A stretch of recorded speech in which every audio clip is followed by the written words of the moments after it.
A beautiful child was born into the Rematio family. The mother, a woman with light hair and green eyes, was calling her other daughter Thalia. She wanted to show her little sister, Loina, a girl with light hair and rosy cheeks. Thalia did not like having a sister and ran into her father's arms. She was very upset about the birth of her little sister. Loina Rematio, this was the protagonist of the original story. The owner of the rabbit threw it on the ground and refused to look at her younger sister. She sobbed while hugging her father. Thalia's father was a handsome man, very gentle with his daughter. He told her she didn't need to be jealous of her sister because her mother loved her very much too. Thalia was angry with Julian for treating her like a crying child. Thalia's father asked her to pay attention to him. Julian started making faces to cheer up his daughter. He managed to get her attention for a while. Thalia thought that Julian hadn't made a funny face for her to pull such a reaction. The family was united, and the mother watched the two having fun. That beautiful lady was Roxana Enfield. She called her daughter Thalia over to her. Julian Rematio, husband and devoted father, now had 2 daughters. The 4 of them were forming the perfect family. They were characters who belonged to a novel, and they are the parents of Loina, the female protagonist. The writer of that novel had fallen into the world she created 4 years ago and became Thalia. She heard Julian crying with emotion and Roxy telling him that now, as a father, he shouldn't cry. When she heard their names for the first time, she wasn't sure. But soon she realized she was inside the world she had created in a novel. And the children born from these families, Loina Rematio, Rayon Celis, and Aegis Acer, are the protagonists of this story. As a writer, she was known for creating tragic characters. The female protagonist and the second male lead of that novel had a happy childhood, but that was only to highlight the hardships that would come in the future. So, even though that story could lead to a happy ending, that wouldn't lessen the pain and suffering those children would have to endure. Thus, little Thalia desperately wished until the last second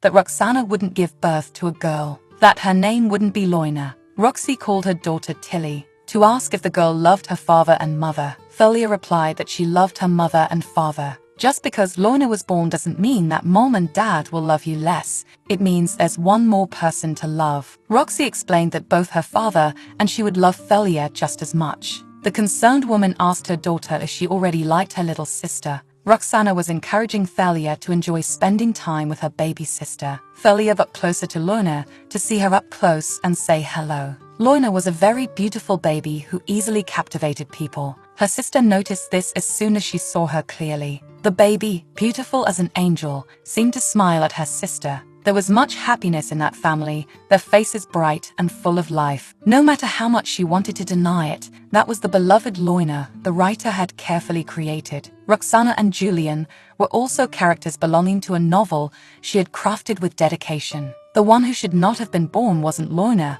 but the sister who had never been part of the original story. The writer was the character that had never existed. Maybe it was because the writer was still only 4 years old, but she felt sleepy all day long. She enjoyed a peaceful sleep in her favorite spot, but that day it was interrupted by someone calling her sweetie. Julian, her father, asked if she was sleeping again and mentioned that she had been dozing when he left that morning. Her father suggested that instead of sleeping, why not play a tea party with him? Thalia asked why her father was home so early, and he said he couldn't leave her bored at home all day. The daughter warned her father that this way he might end up getting fired, but he didn't care, preferring to play with Thalia. She remembered having made him a character who wanted to quit his job as prime minister, and now he kept skipping work and disturbing her naps. Julian commented that, actually, the Imperial Majesty had let him leave early that day as well. He told her that he made a scene for the Emperor to let him come home, and the girl imagined her father rolling on the floor, throwing a tantrum. Her father noticed that his daughter had zoned out a little, perhaps imagining what he meant when he talked about the scene he caused. The 2 of them were outside the mansion getting some fresh air, and Thalia was holding her favorite teddy bear. Very attentive, Thalia's father, who affectionately called her Tilly, asked if she would live with him forever. Since she already knew the trajectory of that story, she was able to remember parts of what would happen and felt sorry for him. After the tea party that night, she was telling her mother about what her father had said during the game. She told her mother that this time, even though her father was very sweet, he had said something strange. She mentioned that he had asked if she would live with them forever and what she would like to do. Thalia looked at her mother to see if she knew what her father was talking about. Roxana, in turn, was simply observing the little girls speak. Although she imagined something was going on, Thalia assured her mother that she would live with her, her father, and her sister Loina forever. Roxy told her daughter that sometimes it was almost as if she knew exactly what to say to please everyone, and the daughter thought she did this because, mentally, she was an adult. However, she continued asking her mother why her father had asked that question out of nowhere. Affectionately, her mother tried to explain that her father had said those words because he had learned that the prince of a neighboring kingdom would be away for a long time. There were 3 families that protected that world from evil spirits: the Imperial House of Asa, the Royal House of Celis, and the House of Du Prometeo. The heads of these 3 families were blessed with special abilities, which was why they were leaders, but only in name, as someone of lower status usually held the real power. However, the current emperor, Asa, was an exception. He gained power through a bloody revolution, together with Julian and Roxana. Unlike the empire, which had experienced a favorable turn, the kingdom of Celis remained the same, with a king who was no more than a puppet, while the real power was in the hands of Rayan's stepmother. Thalia paused to think about all of this and realized that it was the same period she was living in, and that the male villain protagonist of that novel, Rayan Celis, would soon arrive at the empire. The king protected his son by sending him to the empire under the pretense of studies, and so Rayan and Aegis grew up together, forming a strong bond. Even though the two had only spent 1 year growing up together, that was the only time in Rayan's deprived childhood when he was truly happy. Julian had heard that Rayan was the same age as his daughter Thalia. He became depressed just thinking about sending a little child away from the country. Things must have been very bad in that kingdom. Thalia entered Julian's office with her rabbit. He was very pleased to see his little one. She had visited him to invite him to play. Julian was very touched and asked the girl what she wanted to play. With her favorite rabbit in hand, she said that the little bunny had been kidnapped and that he should do what she said if he wanted the hostage back. The poor bunny was called Dum Dum. Julian was always impressed by the games Thalia came up with for them to play. The father joined in, falling to the floor and saying they should release the poor innocent bunny. He wanted to know what he had to do to rescue the poor bunny,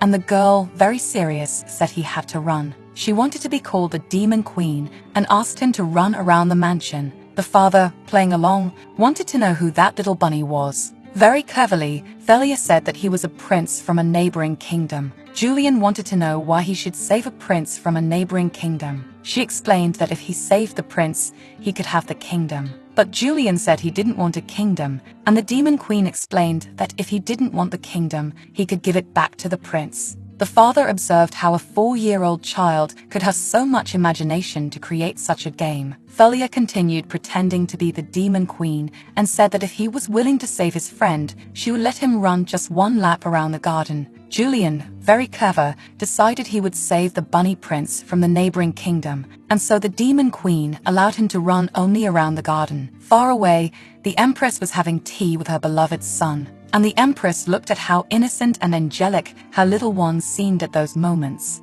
Aegis always had many questions to ask his mother. The Empress explained to him that he would soon meet a new friend, and he became very happy. A new friend, he wanted to know from which family. The Empress just smiled because she knew her son had a tendency to have such thoughts that were far from childish. Gently, the mother explained to the little one that it was the daughter of Du Prometeo, a lovely young lady who was a year younger than him. He was happy that it was Miss Tilly. The Empress was surprised that her son knew her, and he explained that his father had once told him about her. All excited, he told his mother that this girl would be his fiancée. The perfect family was gathered, having breakfast. Julian, very attentive, was feeding his daughter, carefully placing small pieces so she could chew. Very happily, the father asked his daughter if she would like to visit the Imperial Palace with Mommy and Daddy. Right away, the girl replied no, thinking to herself where such an idea had come from. But realizing that her father and mother were disappointed, she decided to please them. Roxana said that the engagement with the Imperial House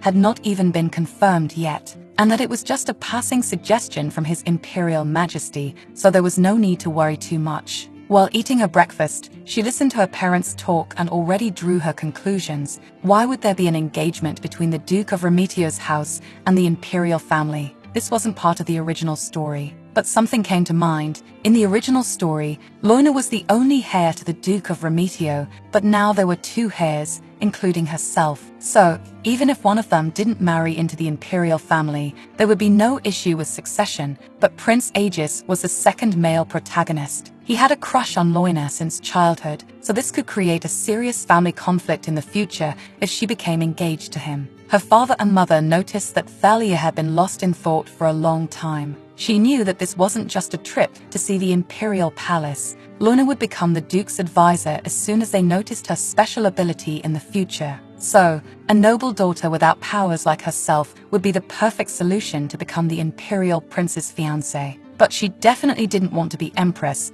a high-status position full of responsibility. All she wanted was to receive a decent share of the inheritance and live happily ever after as a single woman. Besides, an engagement with a 5-year-old child. However, she couldn't let the story stray too far from its original plot. So Thalia decided that she would go to the imperial palace with her parents. After seeing her daughter think so much and finally decide to go, Roxana told her that she wasn't obligated to go and that they wouldn't force her if she didn't want to. But she had already made up her mind. She knew she didn't have another option. She said she would go, but it would be the last time. Aegis was destined to fall in love with Loina anyway, so she would use this opportunity to make him hate her. And she would make sure he wouldn't want to see her, even if she were covered in gold. A few days passed, and at the Empress's palace, Thalia was bowing in the name of the Duke of Remetio's house. She was perfect in her bows and greetings, as well as being very beautiful. She was truly the pride of her father and mother, leaving everyone around impressed with her politeness.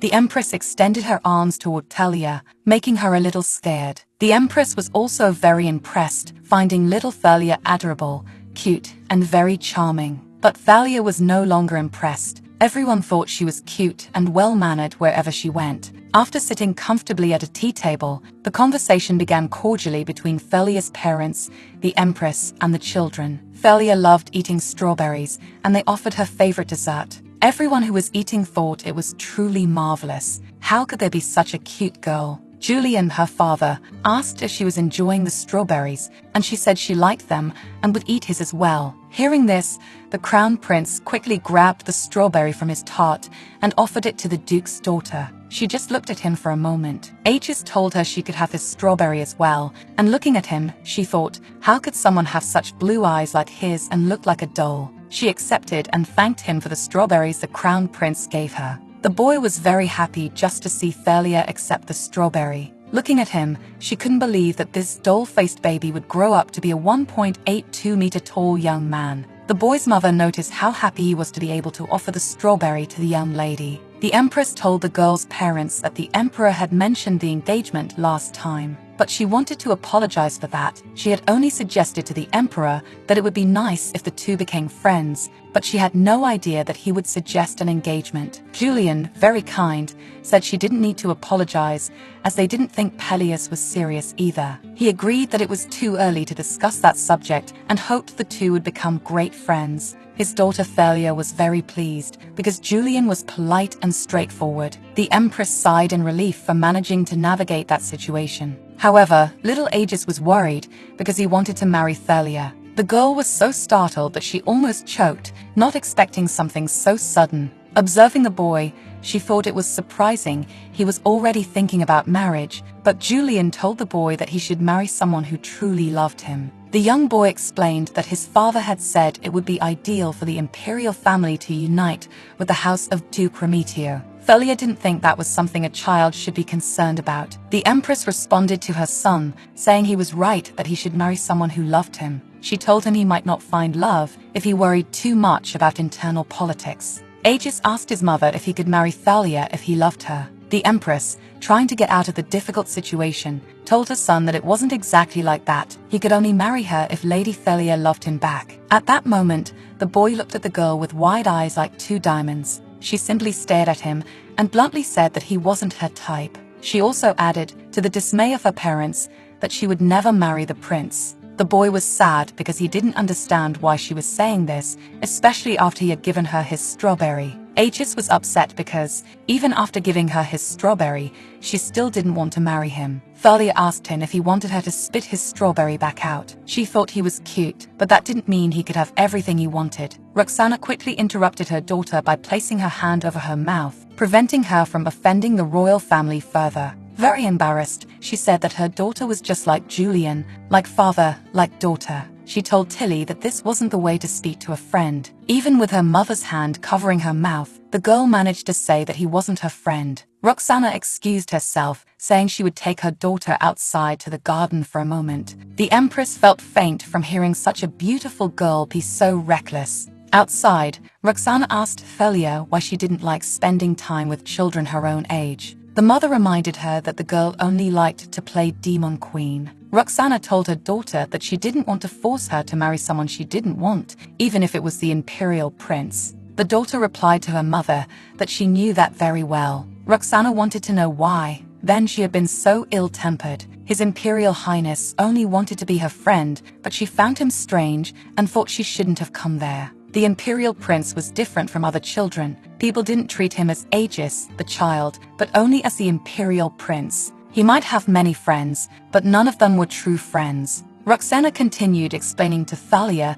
that this was why she and her father had arranged for them to meet, because neither of them had real friends. The daughter asked her mother if she really thought they could be friends just because they were the children of 3 families with special abilities, or if she thought they should be friends for that reason. Those words left Roxana without any response to give her daughter. Thalia continued, saying she wasn't some clueless little child. Roxana loved her daughter but didn't like it when she had that strange look. She asked her daughter if she would like to be friends with the Imperial Prince, and her daughter responded no, because not having friends wouldn't make her feel lonely. Thalia knew that no matter how many good friends she made, they would never be real to her. In that world, it was all make-believe. Her mother noticed when the girl became silent, lost in her thoughts. Shortly after, Thalia snapped out of her thoughts and replied that if Aegis was feeling lonely, she could be his friend. He was waiting for Thalia with a basket full of strawberries, the most beautiful ones he could find. Smiling, Thalia asked the boy why he was apologizing to her.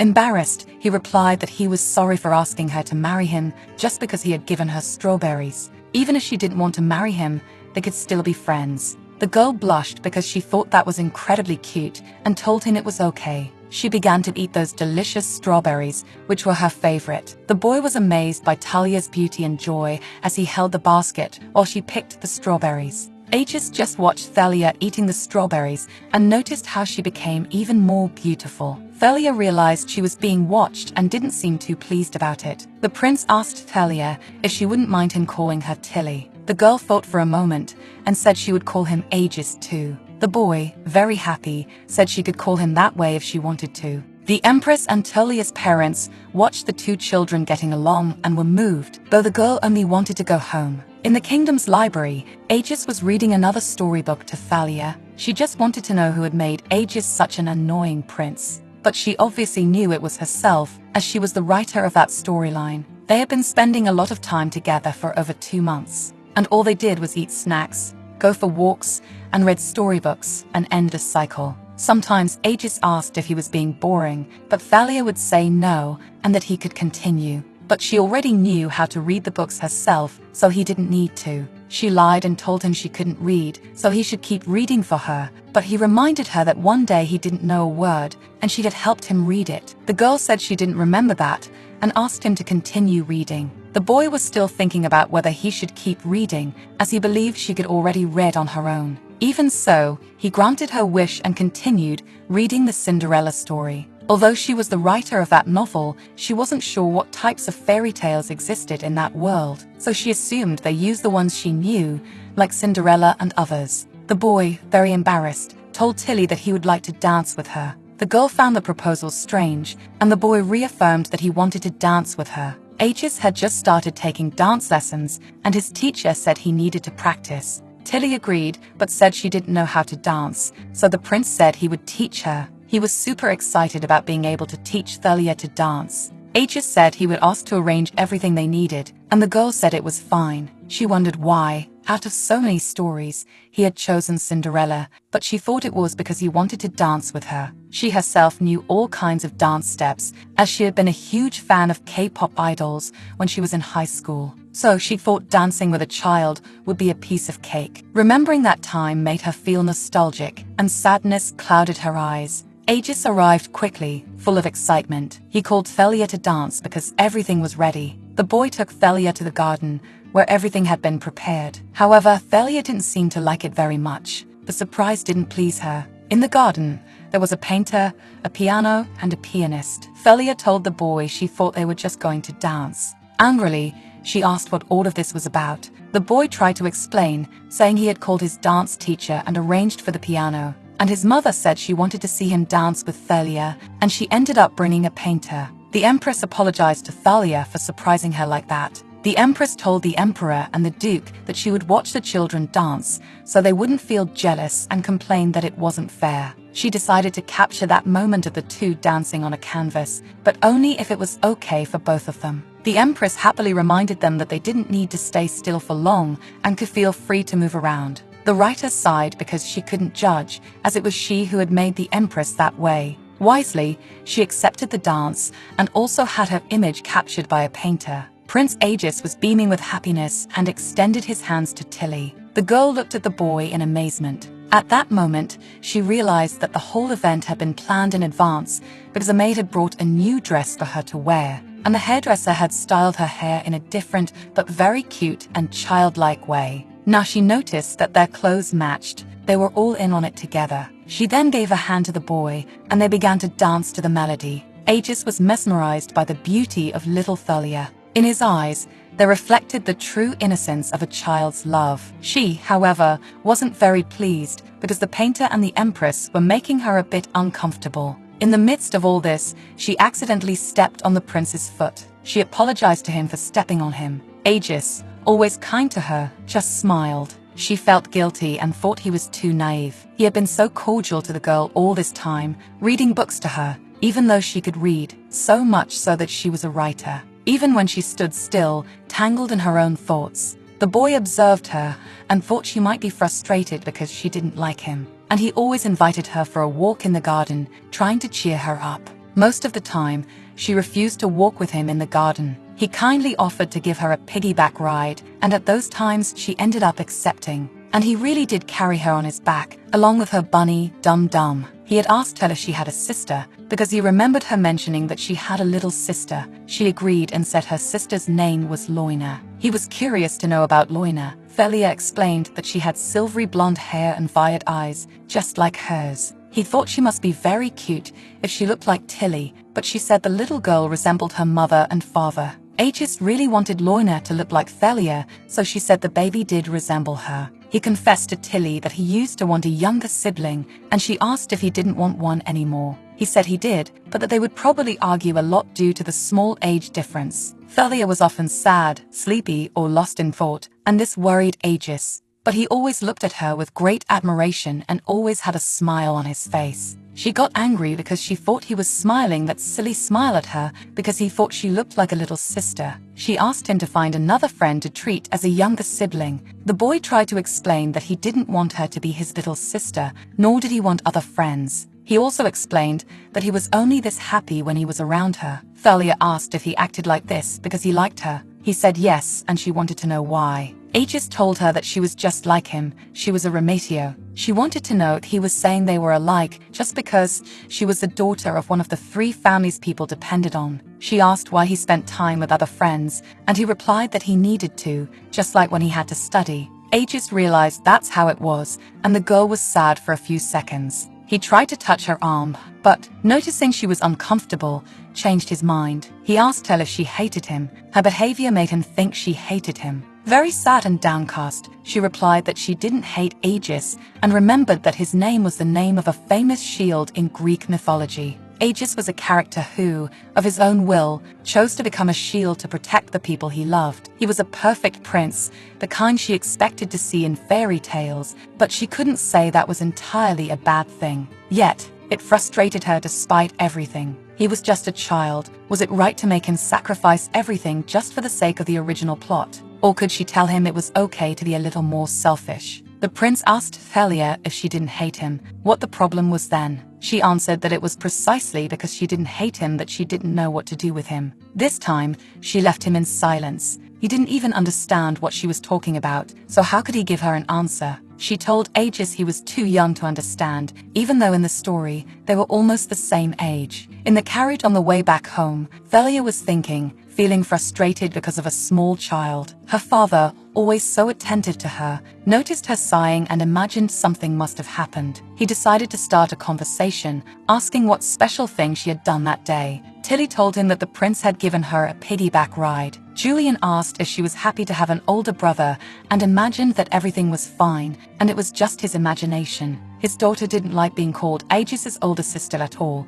and her father justified it by saying he was a few months older than her. She angrily replied that a few months didn't mean anything. Julian found it amusing and began to laugh. She asked why, and her father said that he and Aegis's father also used to argue about who was older. Thalia wanted to know who was older, her father or the emperor. Her father said it was him because his birthday was a whole month earlier. Julian asked if his daughter didn't like the prince anymore. She replied that she didn't, and her father wanted to know why. She said it was because the boy was too cute. Julian noted that she had inherited a lot from her mother, especially the way they said such things with a serious face. He mentioned, by the way, that the portrait of the two of them was ready. He also said that, even so, it didn't come close to how they looked in person. Julian called his Imperial Majesty by name because they were childhood friends, and they got into a debate about who was cuter, her or Aegis. Either way, Peleus wouldn't back down, so they decided to have a family gathering this weekend. The emperor had hung the portrait of Thalia and Aegis dancing on the wall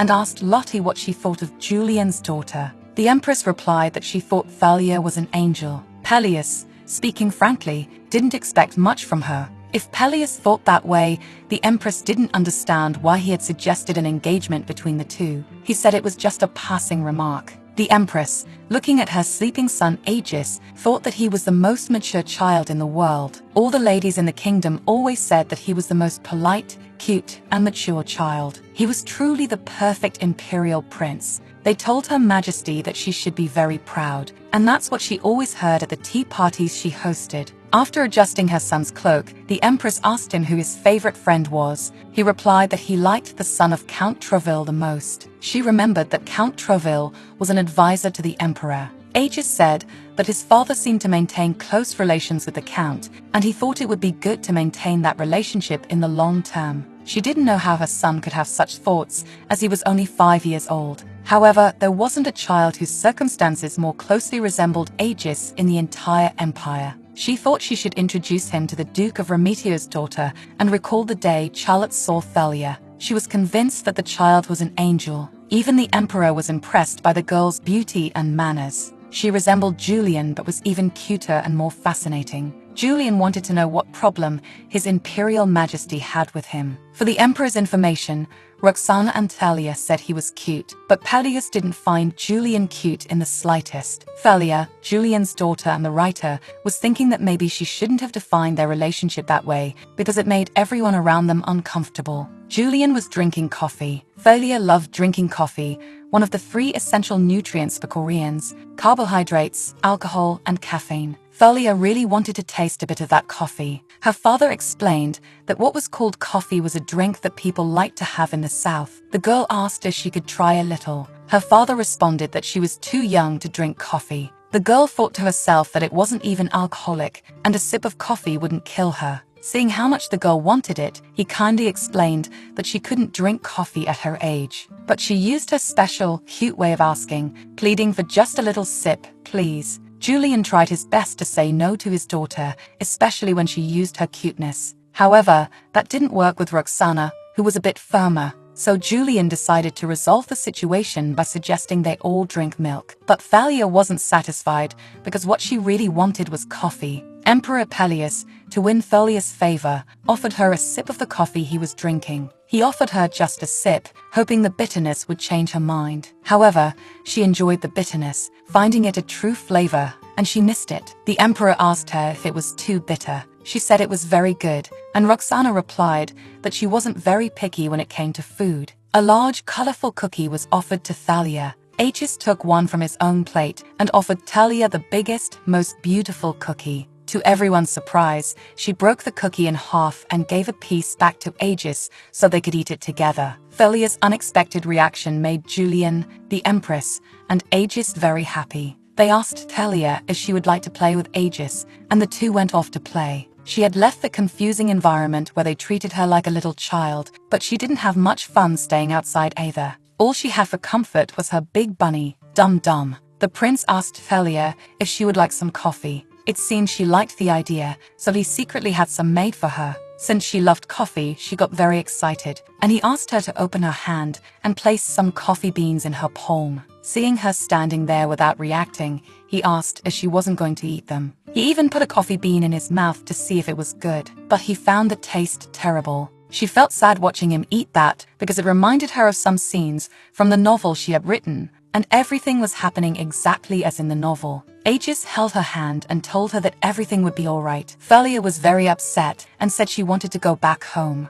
The prince told her she couldn't leave because they were going to have dinner together. She didn't care. She asked him not to touch her and said she was going home at that moment. She was shouting at Aegis, insisting that she was going home. All he wanted was to calm her down, and she knew that well, especially since she had died holding her brother's hand. Her brother, who always teased her, cried a lot, so that must have meant she was truly dead. Even so, she still wanted to go home. Thalia was very frustrated by the memories of the past and threw her big bunny at Aegis. The maids who were nearby to look after the two tried to intervene, but preferred not to get too involved. The girl cried a lot. It was sad enough that she had died that way, so why did she have to reincarnate as a character that didn't even exist in her novel? The only thoughts running through her mind were that maybe this was all just a dream, that she would wake up in a hospital bed when she opened her eyes, and that none of this was real. All she wished for was to see her real mother one more time. The prince told Thalia to calm down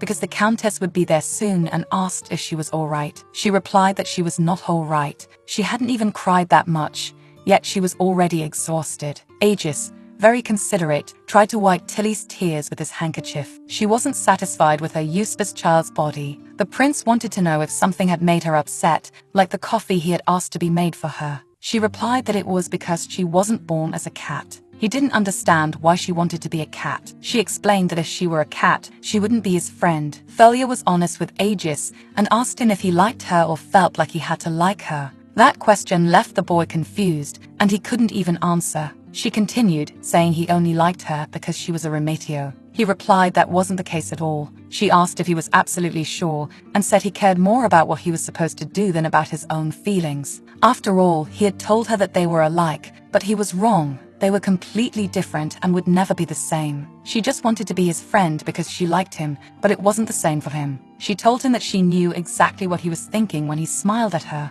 If things kept going that way, she wouldn't be his friend anymore. He felt sad hearing that she wouldn't be his friend anymore. She was serious and said she wouldn't come there again and wouldn't call him Aegis anymore. He didn't know why she was doing this, since she had said she liked him. Thalia said she did like him, but didn't want to like him, and she didn't want him to like her either. He said he liked Tilly. Thalia was initially left speechless by his words, as she seemed affected by them. Then she turned the story around, saying that if someone else had been the Duke of Remetio's daughter, he would have treated her the same way. He tried to calm her down, saying that wasn't true. When she asked if he was sure, he admitted he wasn't sure. That devastated her for a few moments. He was sad and in tears, asking what he should do. She wiped his tears and told him that instead of worrying about what he should do, he should think about what he liked to do. He said he couldn't because he had to be the imperial prince. Thalia explained that it wasn't about becoming a good imperial prince, but about making people believe he would be a good imperial prince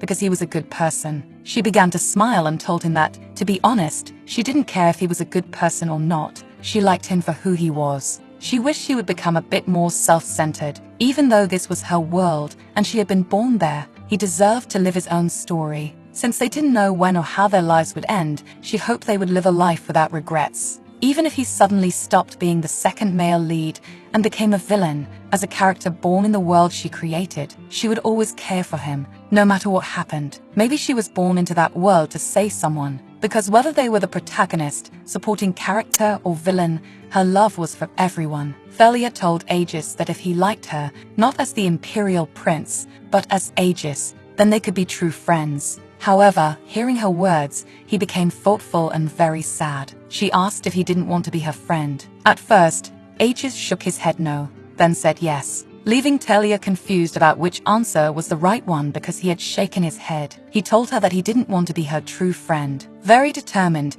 he sincerely said that what he really wanted was to marry her. This left her completely shocked, and she couldn't even get mad at him right away. She said she wasn't sure about marriage. He wanted to know what she meant, since they liked each other. Tilly explained to him that there were different ways to like someone for marriage, and he needed to like the person in a special way. He told her that's how he liked her, in a very special way. The boy knew that he could only marry Thalia if she also liked him in that special way. He also said he would do his best to make her like him in that special way. Thalia was assuming that he really was the second male lead of the novel after all. It was a bold thing to say for a 5-year-old child, if only his nose wasn't running. She then bowed to the crown prince and told him that was fine and that he could do his best. Turning around, Thalia noticed that there were people watching them. Tilly asked her mother how long she had been listening, and she replied that it was since the prince had proposed to her. The two were startled because they had been caught by adults who perhaps didn't understand what they were doing. Roxana asked her daughter if she had been crying and why. Thalia pointed to the coffee beans on the ground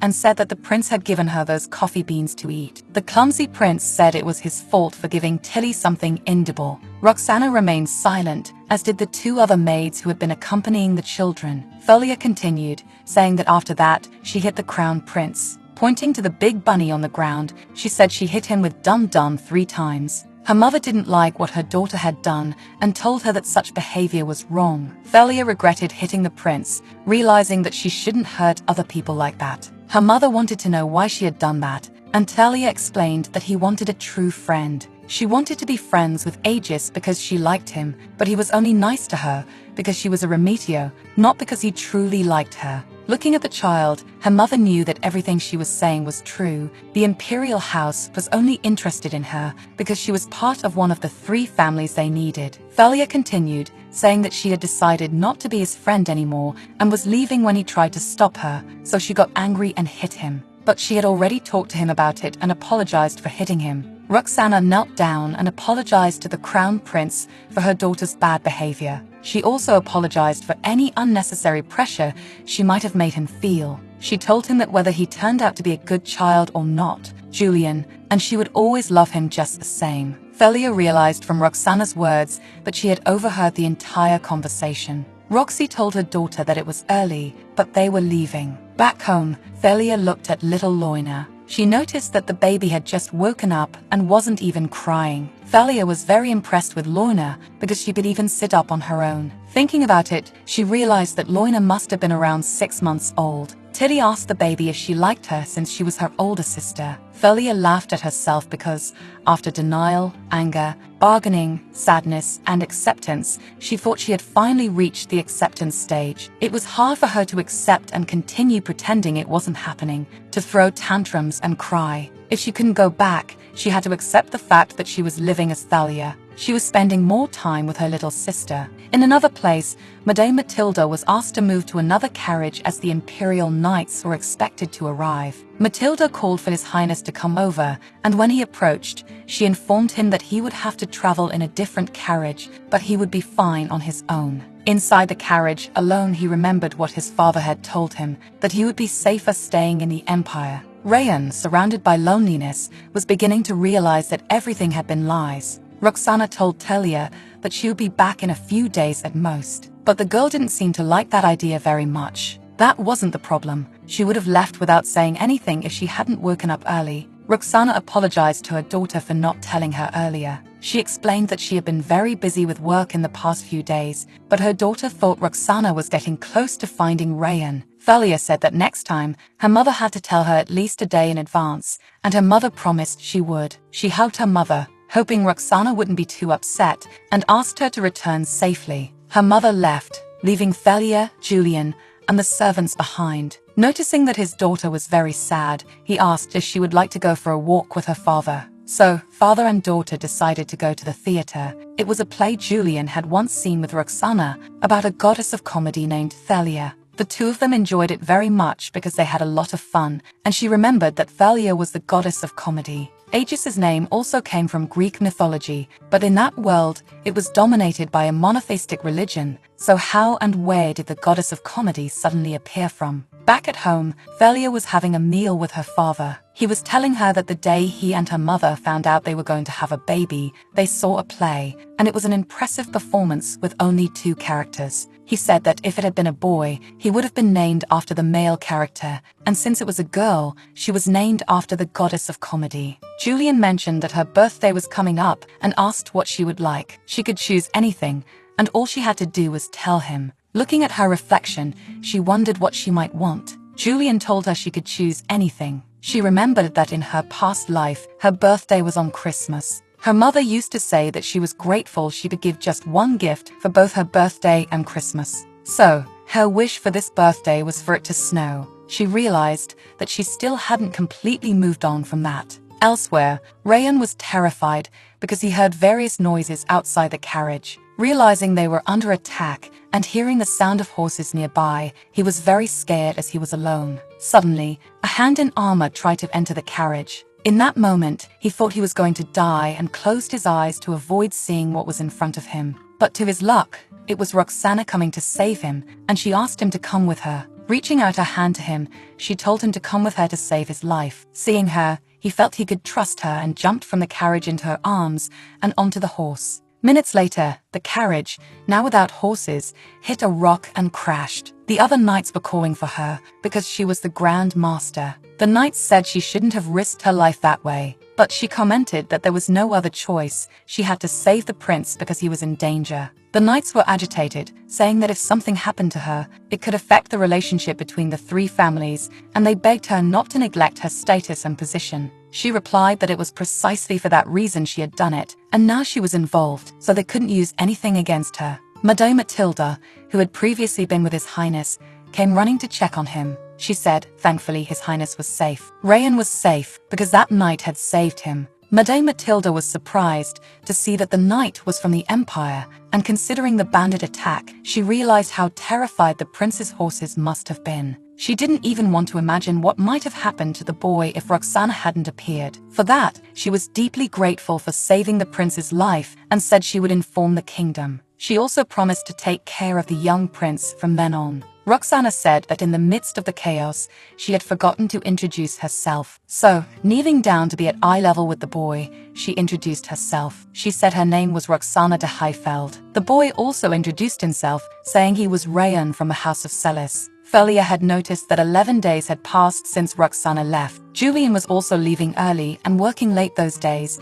and she wondered if everything was all right. One of the maids caught Thalia's attention. Very kindly, the maid asked what Thalia would like to do that day. Thalia wanted to know where her bunny was. The maid explained that the bunny was getting a bath, so he should be back soon, clean and fresh. Thalia asked the maid to make sure the bunny ate too, because he hadn't been very cute lately. The maid agreed and said the bunny would surely return soon. The maid asked if Thalia was going to take another nap, as she could play a little more. Thalia said she didn't feel like playing at that moment, so the maid tried to bargain, saying that if she played with her, she would bake the brown bread that Thalia loved. Just thinking about that brown bread full of nuts, which was so delicious, made her drool a bit. Thalia mentioned that she didn't want raisins in her bread, and the maid agreed, saying that on that day, she would make it without raisins. The girl accepted the deal and was already getting ready to play with the maid. Tilly decided they would play dolls, and she would be the lion, while her nanny would be the poor, defenseless deer. But the nanny said that the two should be friends. Thalia asked what the nanny was talking about. Clearly, if the deer wanted to survive, they would have to keep the lion fed. That way, the lion wouldn't need to eat the deer. The maid was sweating and still amazed at how clever the child was that said she understood the game. Thalia played as a lion who growled and liked bread, and the nanny told her that it wasn't fair and that she wanted to play something else. Thalia had a lot of fun with her nanny and said they could play pirates instead. The maid asked if the pirate was an innocent person who ate bread. Putting aside the toys, the maid decided she would make bread for Thalia. She usually played with her nanny, but that day she wasn't in the mood. Thalia just wanted to lie down and rest, but a loud noise woke her up completely. It made sense though, because she was Roxana's daughter, with a voice and energy like no other. Still, Tilly ran to her sister's room to find out why she was crying again. Loina's nanny explained that the baby had just been a bit fussy before falling asleep and started showing her the older sister to help calm her down. As expected, the baby stopped crying when she saw Thalia, and the nanny thought she would fall asleep soon. Thalia asked the maid to go to the kitchen and bring the bread over. She also said she would keep an eye on Loina and asked her to tell her nanny not to add raisins to the bread. Tilly climbed into the crib with Loina and watched her sleep. She thought her little sister was very ugly. It seemed something was wrong with Thalia because she always wanted to sleep, and this time she had fallen asleep again. When she woke up, Loina's nanny was holding her and asked if she still wanted the bread. Even though she was sleepy, she wanted it. She loved the bread her nanny made for her. It felt like being in paradise. And her maid loved to see how much the little girl enjoyed eating. She told her young lady that she had heard a new friend would be staying with them for a while. Wouldn't it be nice to make some new friends? Thalia said she already had a friend, and her nanny asked if she was talking about the bunny. Thalia said no, she was talking about Aegis. The nanny, of course, said she meant Aegis, the prince of the empire. Thalia was still in her sister's crib, eating the bread, when she asked her nanny when her mother would come home. The maid replied that while she was napping, a message had arrived saying her mother would return soon, so there was no need to worry. Then Thalia seemed to hear a familiar voice,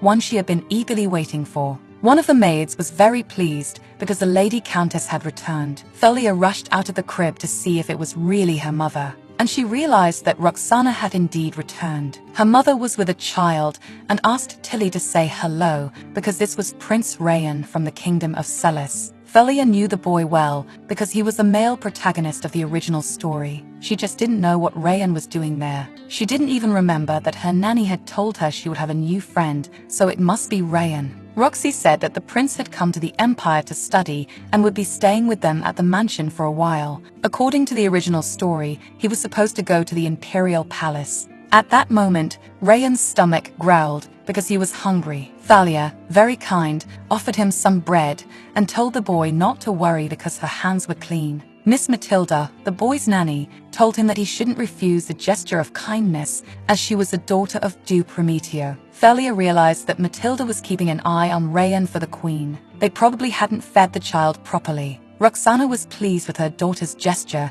and asked her to greet His Highness as well. Turning to Rayan, the girl greeted him politely. Rayan also looked at Thalia and returned the greeting. Thalia looked at the boy and told him her name wasn't Miss. She said her name was Thalia, but he could call her Tilly, and she informed the boy that they would be friends and didn't need formalities between them. Looking at Rayan, she asked if the bunny prince wanted to be her friend, but he could also be one of the 4 lords who served the demon queen. Very sad, the boy lowered his head and, in a very soft voice, told the girl that he accepted anything. Roxana also noticed the pain and sadness in the look and voice of that child. Thalia, looking at Roxana, knew it was her idea to bring Rayan there, so as her daughter, she should be a good friend to him. She extended her hand toward Rayan and told him that he would now be one of her 4 lords. She introduced herself to him, saying she was the demon queen, very generous with her helpers, so he didn't need to worry. He looked at her with a certain gratitude, as if he were happy that she just wanted to play with him.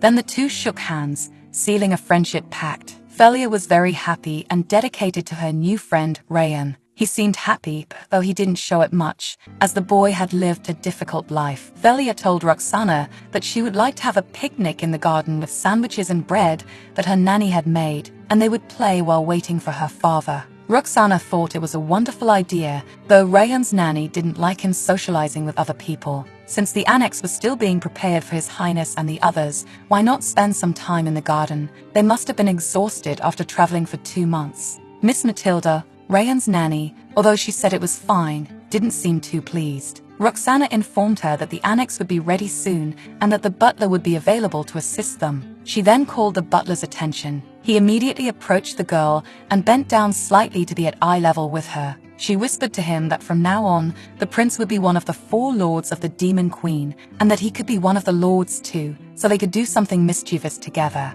The butler was honored to be one of the princess's 4 lords, as he was as sharp as Thalia had imagined. Chamber wasn't just a butler of the mansion, he was also someone who managed the organization, so he fit well as one of the Demon Queen's 4 lords. Smiling at Rayan, she said she would introduce him to her younger sister before the picnic. She joked that her sister was really ugly, and it was hilarious. Roxana called her daughter's attention and asked her to stop calling her sister Loina ugly, reminding Talia that the baby understood, even though she was just an infant. Tilly didn't care and grabbed Rayan's hand, pulling him along to introduce him. Roxana called out to her daughter and told her she would hurt her friend if she held on like that. Tilly replied that he wasn't her friend, he was her subordinate. Her mother wanted to know where she had learned that word, and Tilly answered, from Daddy. Then Tilly dragged Rayan along to where she wanted to go. Rayan placed his hand on Tilly's arm, but she was frustrated because her body wasn't obeying her. She wanted to have proper control over her arms and legs.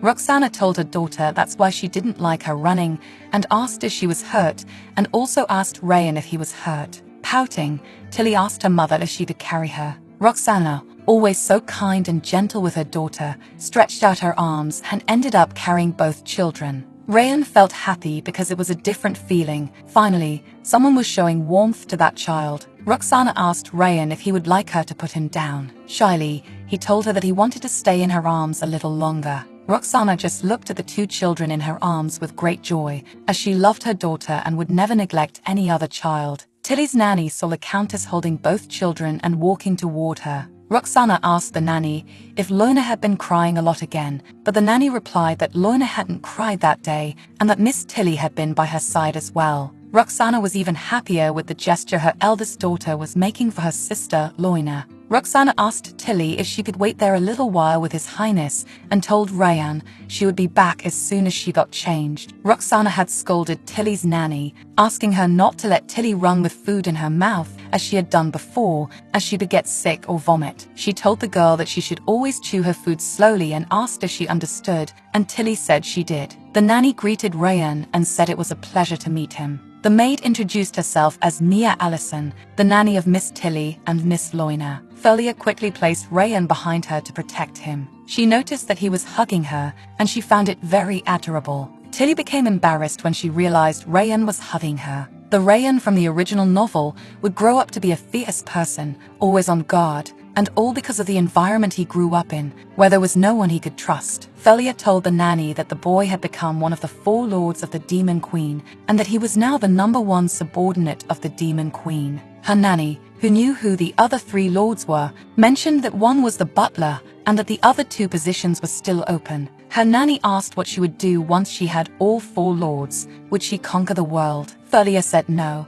because that would be too much work, and her nanny asked why she was recruiting them. She replied that since he refused to be her friend, she told him to become one of her subordinates instead. Rayan, trying to clarify the situation, said he never said he wouldn't be friends, he said he didn't care either way. Felia got angry because, as the first subordinate of the Demon Queen, he couldn't just say, whatever. It mattered to her as the Demon Queen, and she gave him a very cute face. She told him that maybe she would have to save him. However, the whole story was based on the destruction of the world caused by an evil spirit. If she changed the original story by saving Rayan now, he might not be able to destroy the spirit and the world could end. Agnes and Loina would save Rayan from the spirit 17 years from now. Then Rayan would destroy it, leading to a happy ending. But 17 years was a long time, and she should just watch and do nothing, even knowing he would be ignored for all that time. Tilly's nanny asked if they would introduce the First Lord to Miss Loina. Felia said that was fine,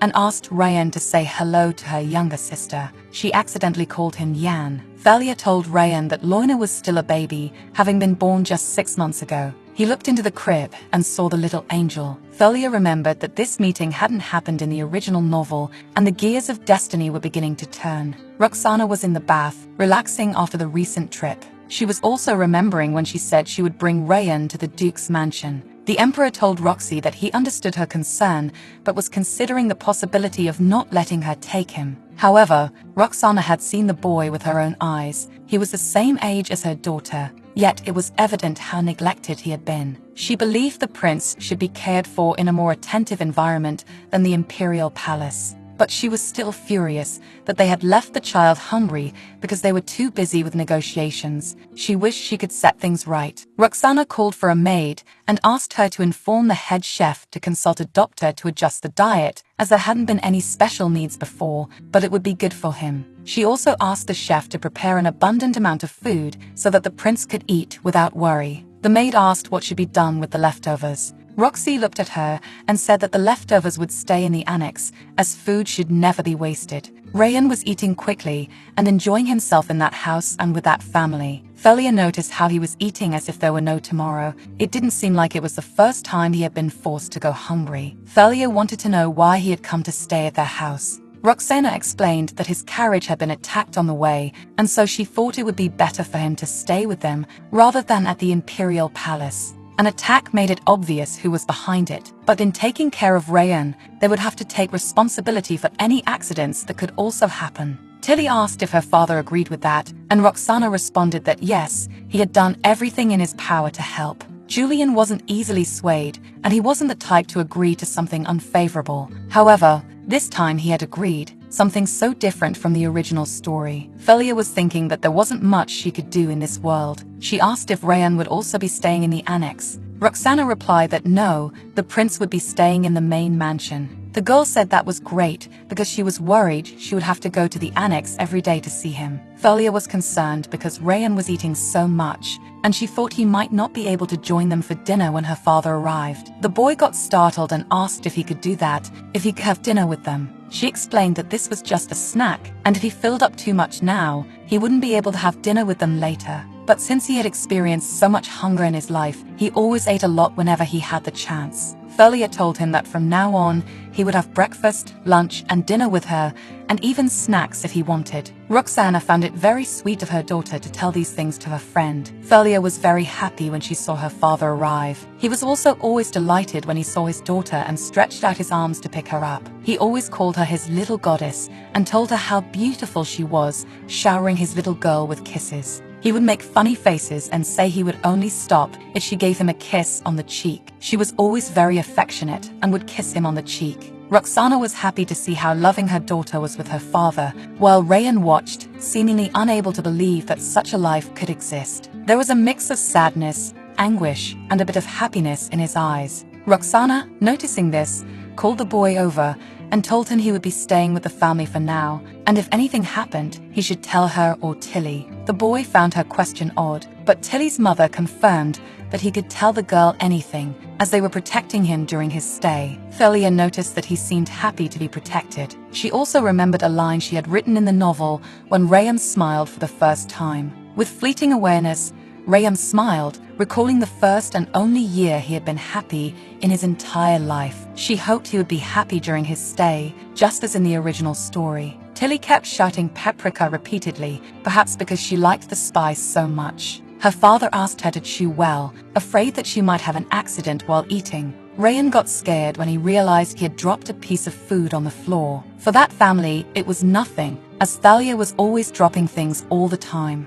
But for his nanny, Matilda, it was a sign of bad manners at the table. She noticed when everyone stopped and looked at her with disapproving eyes. Thalia took her piece of bread, skewered it with a fork, and told Rayan to eat it, saying that her subordinates needed to eat well. She added that she would invite him to the Demon Queen's castle later. Nanny Matilda apologized to Lady Thalia, but said that His Highness would have lessons in the morning. He would have language lessons in the morning and other lessons in the afternoon. Thalia thought that was a ridiculous schedule. Rayan was only 5 years old, but she also thought that she couldn't say those things aloud, as she too would be criticized. She then said she would also take lessons with him, which left her parents shocked. Tilly studying, and of her own free will, the girl had already made up her mind and was going to have lessons with Rayan, though Matilda tried to persuade her not to. Roxana told Matilda to please allow her daughter to join, as this was the first time her daughter had shown interest in lessons. Her mother said that even if she just sat nearby,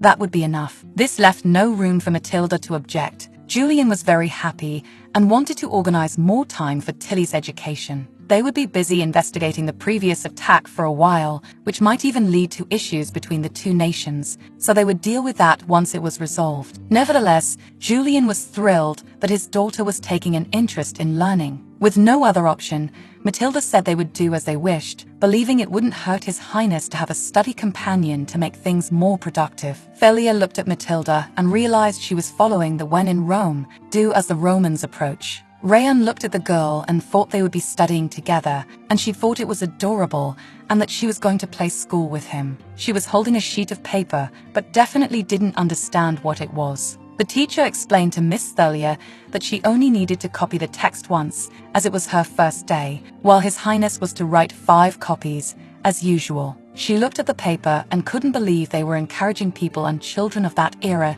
not to believe in God. She wondered how Rayan could read and understand any of it. She was sure he didn't understand a thing, so having a 5-year-old boy write things he couldn't comprehend was tough. Raising her hand, she wanted to ask the teacher a question. The teacher was pleased with her initiative, unlike His Highness, and could see that she was eager to learn. She felt upset because the teacher said those things in front of Rayan. Didn't he realize the boy was just a child and that it made him feel sad? She asked him if he needed to go to the bathroom, and he said no. She insisted, saying yes, he should go and not hold it in, and that he could go right then. Once he had left, she started talking to the teacher. She simply took that sheet of paper with all the nonsense written on it and tore it up in front of the teacher. She asked him whose will it was, his or God's. He asked what she meant, and she replied that maybe it was someone else's will, someone who had made him force a little boy who could barely read to write all that nonsense, just to make him feel small and incapable. The teacher told Miss Thalia that he understood the lesson might be difficult for her to follow, as it was her first day. He explained that he was just following orders and wasn't happy with it either, but he had no choice. Thalia pointed out that she didn't have to answer to anyone, unlike him. He thought Thalia was just a lucky child born to rich parents. Thalia asked him for his name. Seeing that he didn't respond, she asked again, saying she couldn't remember his name. He said his name was Daniel, and even though he was of a lower class than hers, she should behave properly during his lesson. She said she understood, but since he had no authority on the matter, she would give him some realistic options. First, quit his job as a tutor and return to the kingdom. Second, she would tell her father and mother about the situation, and he would be punished for disrespecting royalty. She left the choice to him. Frightened, he asked what she meant. Thalia replied that she didn't have to answer to anyone, and the same applied to Prince Rayan. He knew that insulting royalty was a crime. The third option she offered as a compromise was for him to leave the child alone and start giving lessons appropriate for a 5-year-old. In a sinister tone, she asked him which option he would choose. The teacher couldn't believe that this was coming from a child. Even as she was the daughter of the Prime Minister, it was still strange. Tilly made it clear that he needed to decide before Rayan came back, or she would choose the worst option for him. Terrified and trembling, the teacher said he would choose the third option. She also told him not to tell anyone about that day, especially her parents, as it would only make things more difficult for him. He stood there again, mouth open, staring at the incredible astuteness of that girl. She was seriously staring at him, waiting for the answer to all the questions she had asked. He simply replied, "Yes, miss." Thalia's nanny asked how the lesson went, and she answered that it was boring, and now she was going to eat and play. The maid then said she supposed His Highness would have to do his lessons alone. Thalia said no, because Rayan would play with her too. They only taught strange things. She didn't even know how to explain it, but it seemed like the teacher was being mean to Rayan. She made it clear that she would fight anyone who was mean to Rayan. She knew they couldn't just do things their way while they were under her roof. Her nanny said it was fine and asked if they could cancel all the lessons for the day. In exchange, she could explain how the teacher had been mean to him. The boy said it wasn't teacher Daniel, but another teacher. He said that teacher had whipped him 30 times for not doing well on a test. The nanny said she would speak with the butler and ask them to wait a moment and call for the maid if they needed anything. Rayan noticed that the girl was nervous and a bit upset. So, he grabbed her arm and asked if she was angry with him, and she said she wasn't angry. Holding his hands, she told him they could play. She then told him there was a secret passage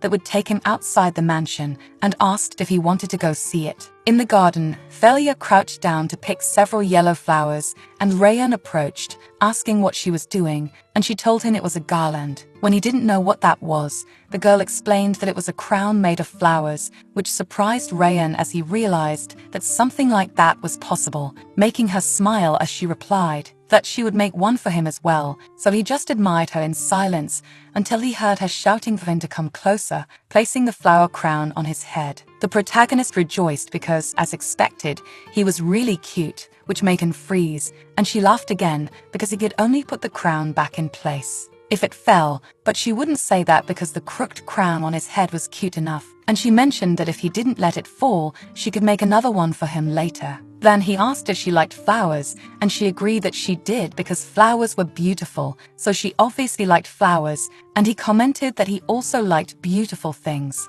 It didn't take long for the nanny to find them in the garden, thinking it was cute seeing the two playing with flower crowns. The female character, Mia Harrison, the maid, usually wouldn't appear now in the novel. The childhood friend of Roxana and a loyal servant of the family, she was destined to take her own life after the death of her son and a fight with her husband. But when Thalia was born, her fate changed forever. After escaping the destiny of death, she managed to make a small change in the original plot, and she could bet that only 2 people were aware of that in this world. That's when the nanny shouted to tell the children that it was snack time. Thalia ran to deliver a flower crown to Mia, who smiled, thanking her as she placed it on her head, saying that they should return to eat now. Then, she asked how things were going with the tutoring, and the nanny said that the butler had appeared, so they shouldn't have any problems from then on. Besides, she also mentioned to Rayan that from then on, if anything happened, he could always tell Thalia about it, because she was honestly the demon queen,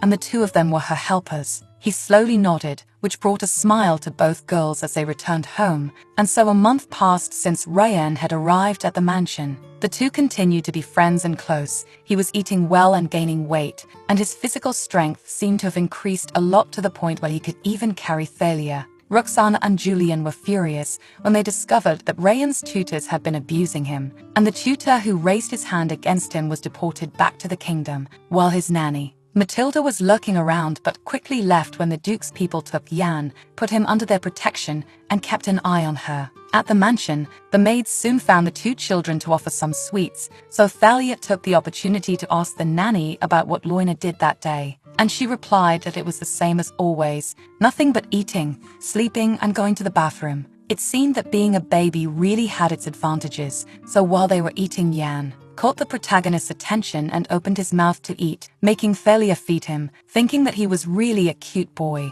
but she was probably starting to spoil him a little, and with that, Mia noticed that she hadn't seen the protagonist carrying her rabbit lately, and she said he was fired because she was no longer sleepy. In fact, she used to use him as a pillow, but now that she was with Yan all day, she didn't have the chance to take a proper nap, and the nanny noticed that Thalia had stopped sleeping as much as she used to. The doctor said that deep sleep could be caused by psychological factors. At this age, she might need friends, and she just watched the 2 children talking until she commented about Thalia's birthday, which was coming in 2 days, asking if she would like to do something, and she asked back if all the preparations were ready, because it seemed like they were looking for ribbons the previous week, and the nanny asked for now to receive some hints about what she would like to get, and Thalia said that her father would make it snow, and her mother would read 10 history books, which was enough. When the nanny asked if it was really enough, she started to agree again, until she noticed that Yan seemed a little downcast about that,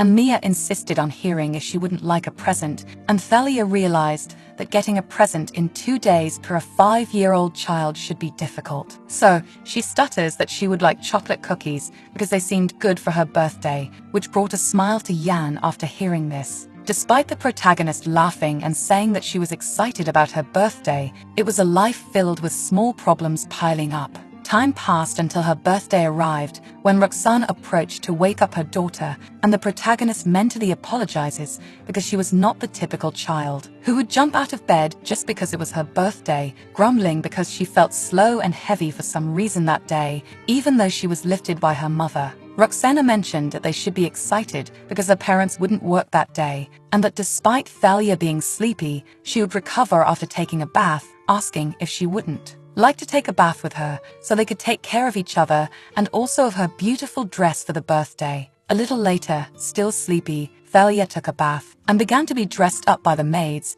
but even so, the protagonist wondered why she felt so tired. She had never gone to bed as early as she did the previous day. All three families were physically blessed, so it wasn't as if she was sick. Even Roxana was a little worried, asking if her daughter was unwell, but she responded that she was just sleepy, making her mother laugh when she asked if she had trouble sleeping because she was excited about the upcoming birthday, and she agreed despite not being sure, to which Roxana smiled and agreed because she too was so excited she almost couldn't sleep. She and Julian were eager because Thalia was turning 5 years old. This brought a smile to the protagonist as her mother picked up the crown and placed it on her head, complimenting her because it looked beautiful, making the girl laugh again. As Roxana showered her with praises, saying she was as beautiful as her father, but Ophelia responded that she took more after her than Julian, to which her mother agreed because, after all, they were related by blood, even though Thalia couldn't see in what way they resembled each other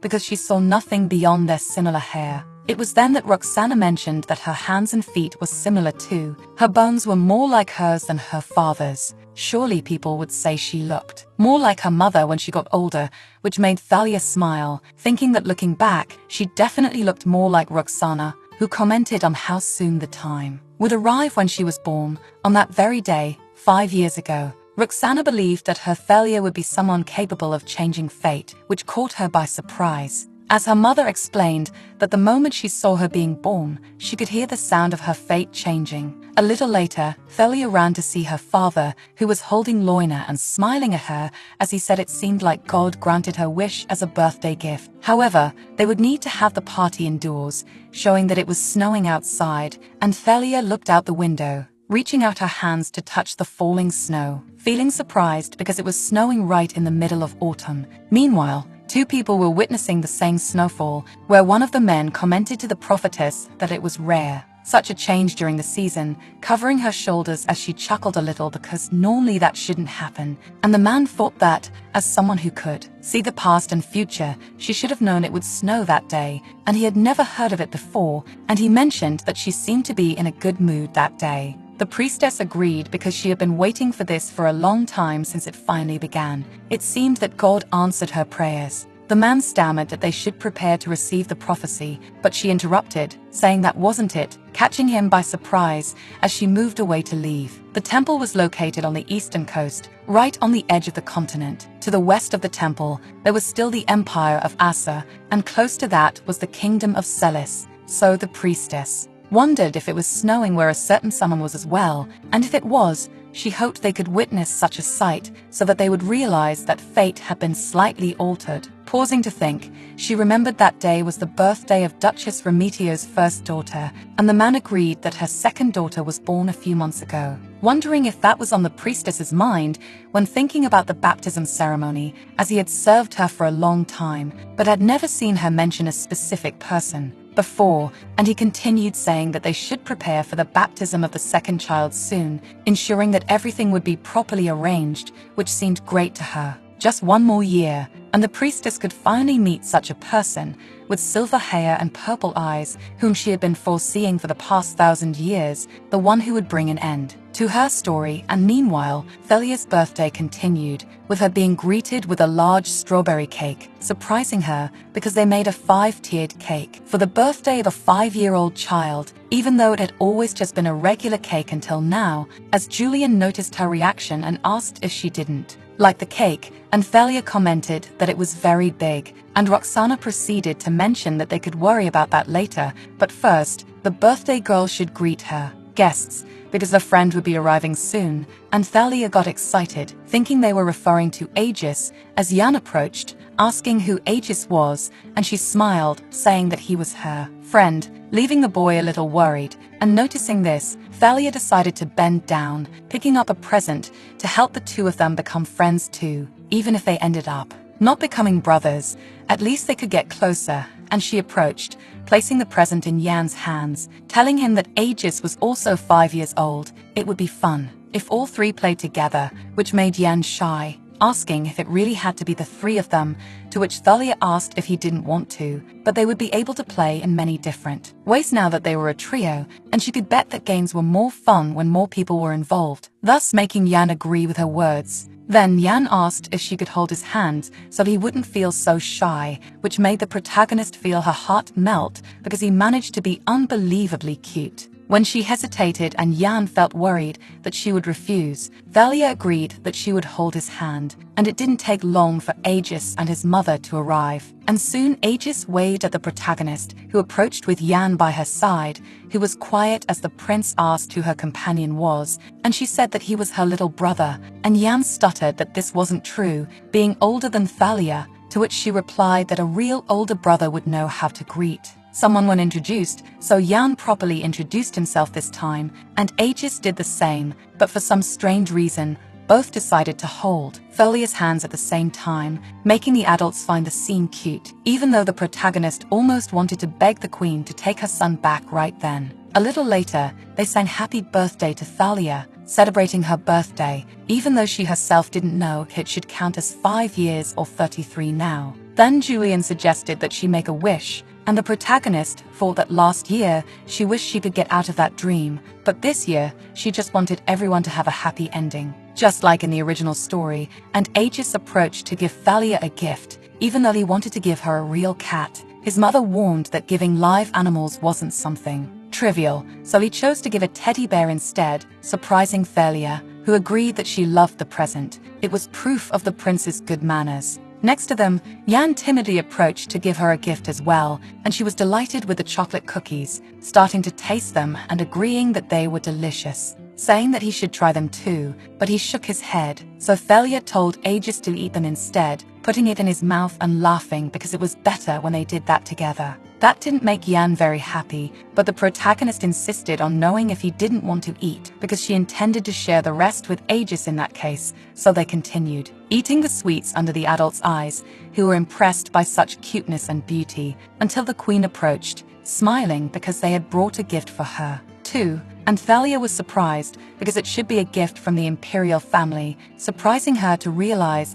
that it was a crown given by the imperial family to the daughter of another family, which should mean they were accepting her as the heir, but still made her question the reason because they had already cancelled the idea of an engagement with Aegis long ago. Looking closer, it didn't seem like Charlotte's idea. It was probably Peleus's plan. It seemed the old man wanted to try his luck with her one way or another, but still, she would find a way to see who would have the last laugh, just thanking for the present for now. Later, the children went out to play in the snow, and Thalia noticed that the adults were also outside even with the snow falling. They all should have known the meaning. From that tiara, she bet they weren't saying anything because it was too early to discuss that matter, or maybe she was exaggerating a bit. Then, Aegis and Yan called out to her, and Thalia praised them because they were trying to build a snowman. The two were determined to do it, despite each wanting to make 2 snowmen. She suggested that they could combine the 2 balls and make just 1 snowman, but Aegis didn't want to because Yan's snowball was too dirty. He also refused because Aegis's snowball was too small,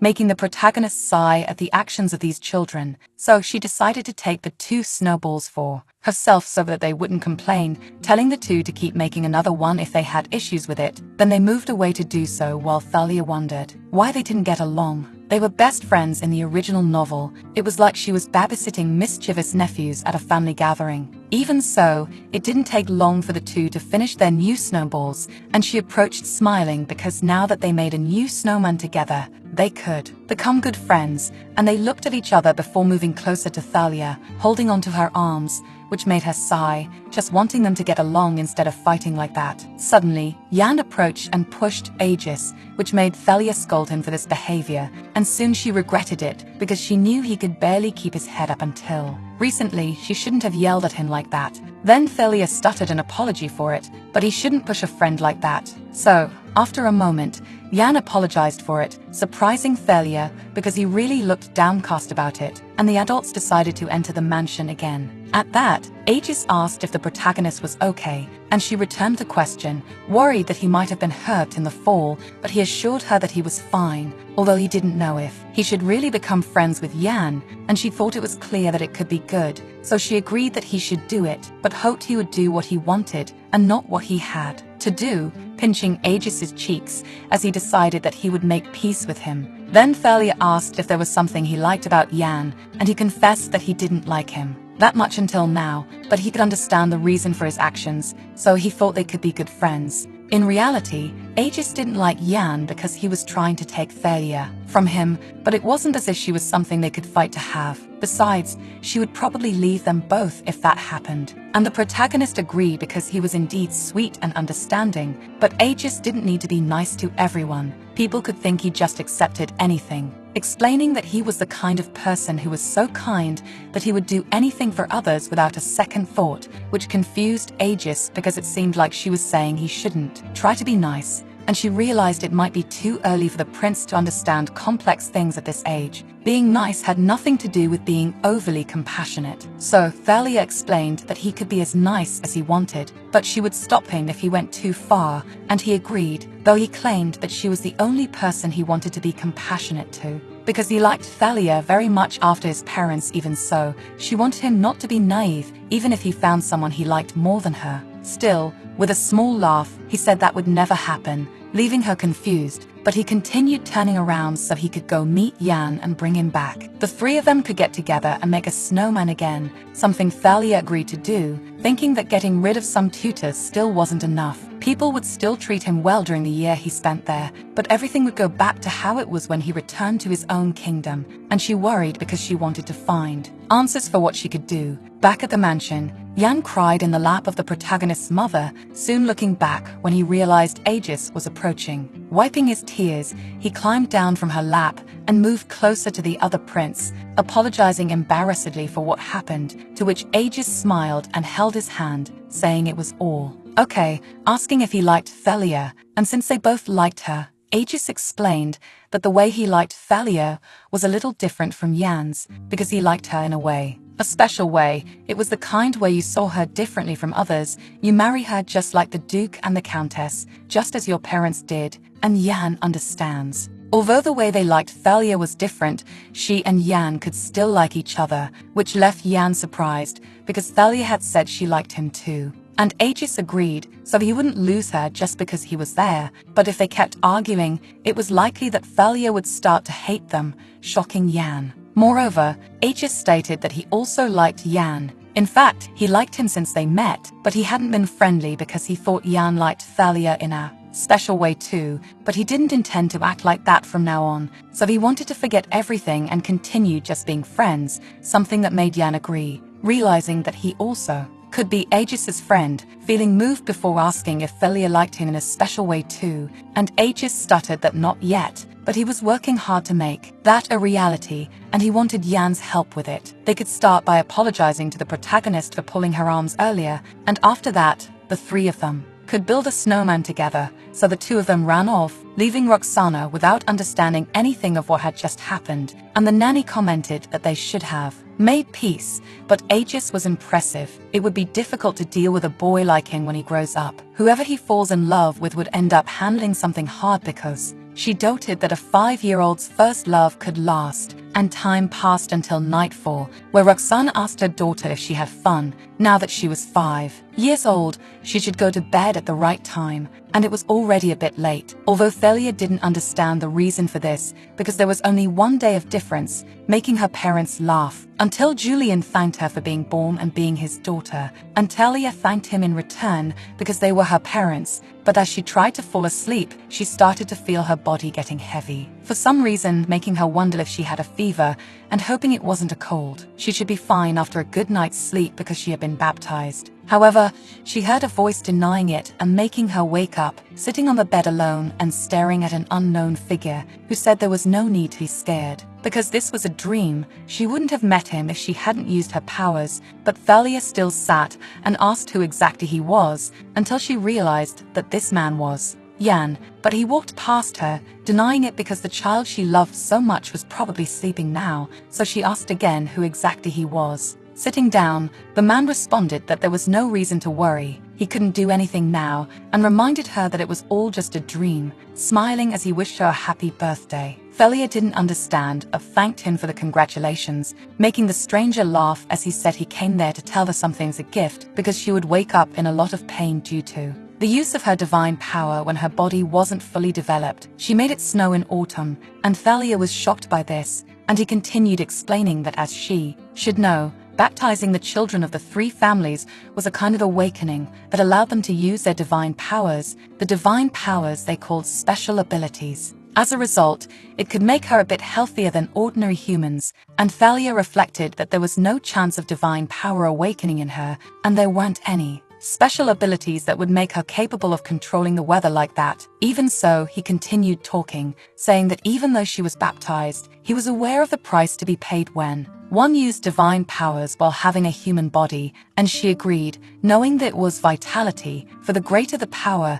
the more it consumed her lifespan, so she shouldn't make any unnecessary wishes until she became an adult at least, and Thalia retorted that it wasn't a sincere wish. Despite that, he replied that God might have given these powers to her because it was necessary, and she still wanted to know the true identity of this man, but he refused to answer, only smiling at the protagonist. As expected, when Thalia woke up, she was coughing in bed, and the nanny stayed by her side, taking care of her, asking if she would like some water, saying that the doctor said that it was just a cold, so she would be better after a good night's sleep. Even so, the protagonist kept coughing, knowing that her parents must have been worried to death. Worry, especially because she had never fallen ill like this before, so Thalia sat down to drink some water, asking where the others were, and Mia told her that the Duke and the Countess were at the palace, and Prince Yan was waiting at the door because the nanny warned him not to go in, as he could catch a cold too, and he hadn't left since then.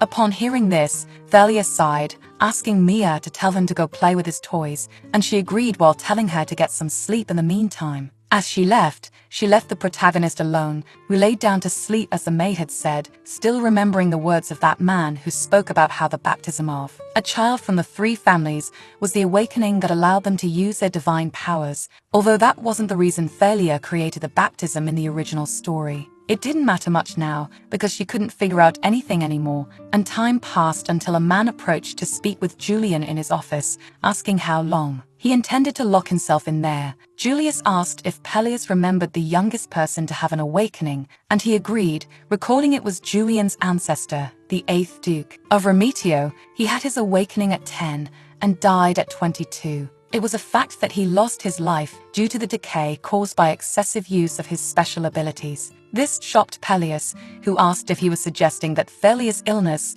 could be related to her abilities, but Julius didn't know much about this situation. However, between the Remetio and Assa families, Thalia was only 5 years old. If special abilities were awakening within their children's generation, it should mean that the return of the evil spirit was very near, worrying Peleus, who refused to accept it until they were sure about it, suggesting that Julian should go home and spend some time with his daughter instead of locking himself alone in there. Then he mentioned that he sent a letter to the prophetess because she should know something about this. Even so, Peleus insisted that he should go home if he was done with his work, which made Julian meet Thalia in bed, smiling because he had arrived earlier. Upon seeing her smile, he asked if she was feeling a lot of pain. After all, she usually fought with him when he arrived early, and the protagonist replied that she was fine. She had been in pain before, but now it was better. Besides, Mia said she had just eaten and taken her medicine too. Then Thalia laid down, asking her father to buy some cookies. He should know which ones she liked, because he used to bring a box full of them whenever she called and asked, which confused Julian because he didn't know what she was referring to. Still, she kept murmuring that she would like him to buy 2 of each this time. Her mother always buys 1 for each of them,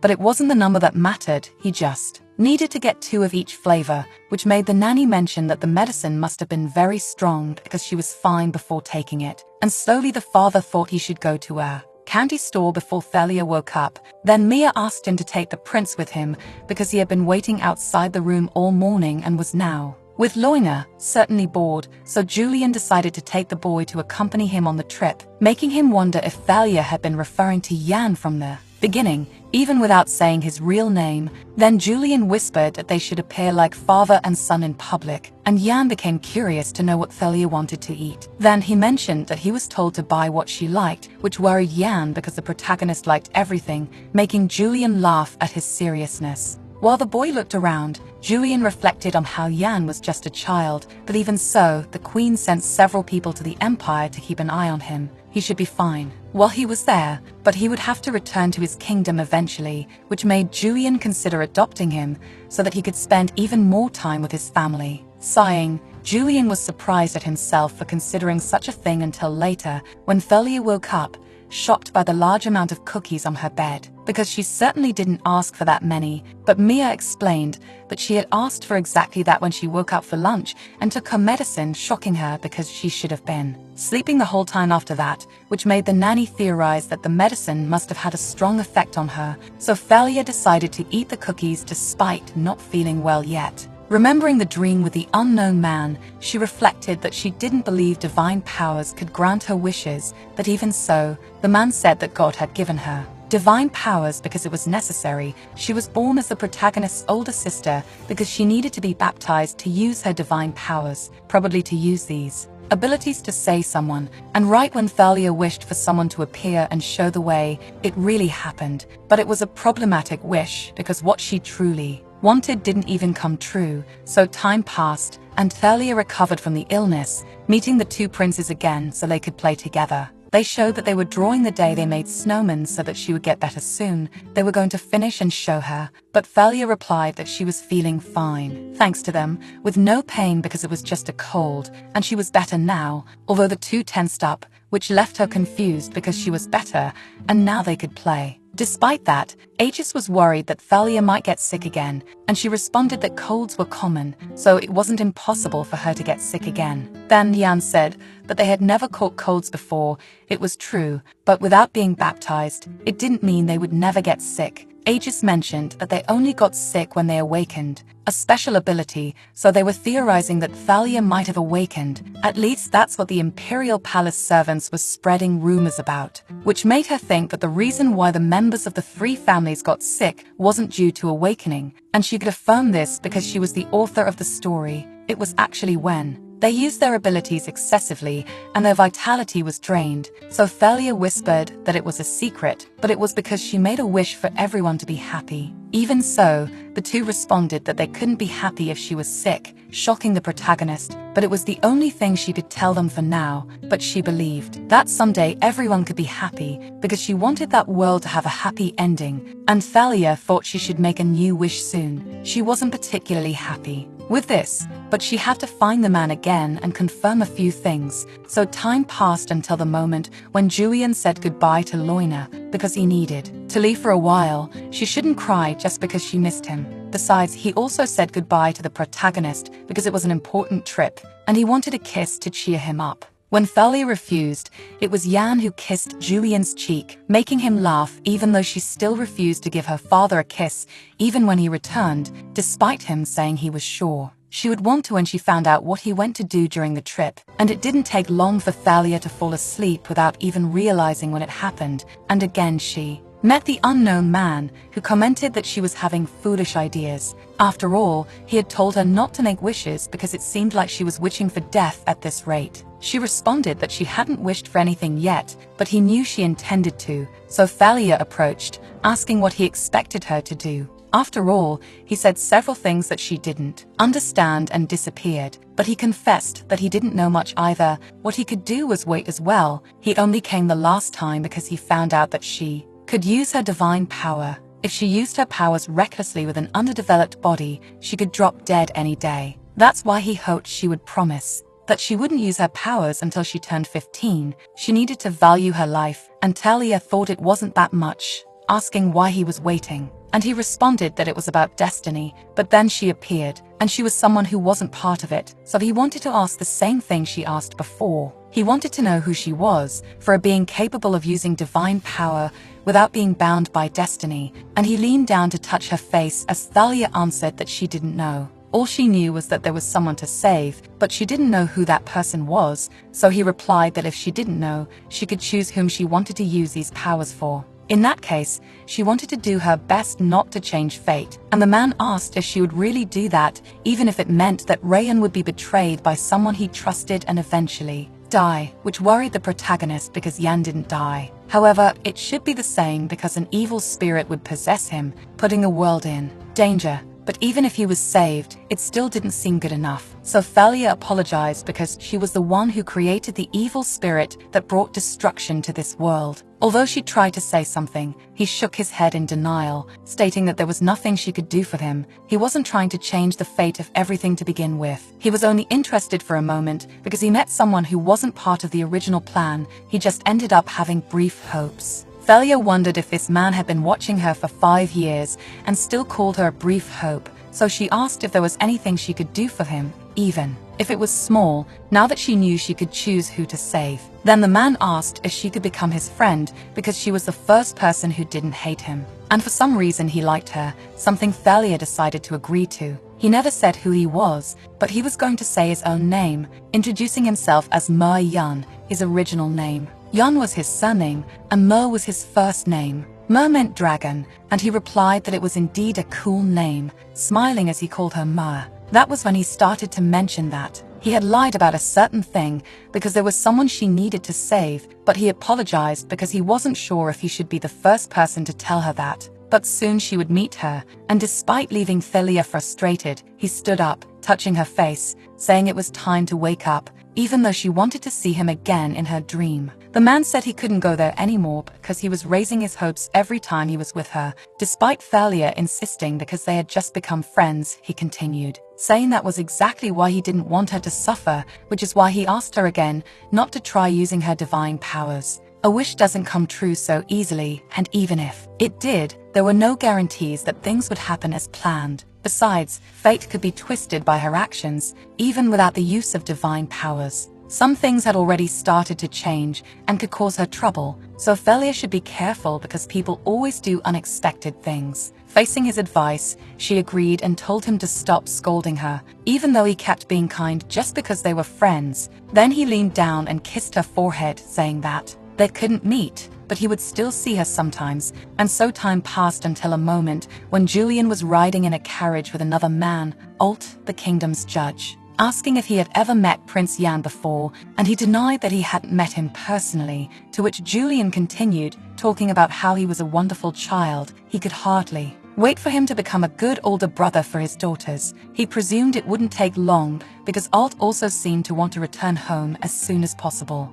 After a moment of silence, the man asked if Julian really intended to adopt the prince, and he replied that if it weren't the case, he wouldn't have filled out the papers and would be attending this meaningless conference, although Alt soon realized that he would want to convince the emperor to hand over his son based on those words alone. But Julian believed that it would be better for Yan to live as his son, even if he was a prince of a kingdom, and sighed, asking if he should teach that child that he was destined to live and die that way, making Alt stammer in surprise as the man continued mentioning sarcastically about teaching his daughter to ignore her friend's death because that matter only concerned adults. He had no intention of becoming such a shameful father, and he was sure his friend Kaitan would think the same way. Many different forces were fighting each other to find balance within the kingdom of Celis at that moment, and Alt didn't want to complicate the situation even more. Julian agreed that he also wished for peace to be lasting, something that surprised Alt because even so, he wanted to create a peaceful approach to this whole situation.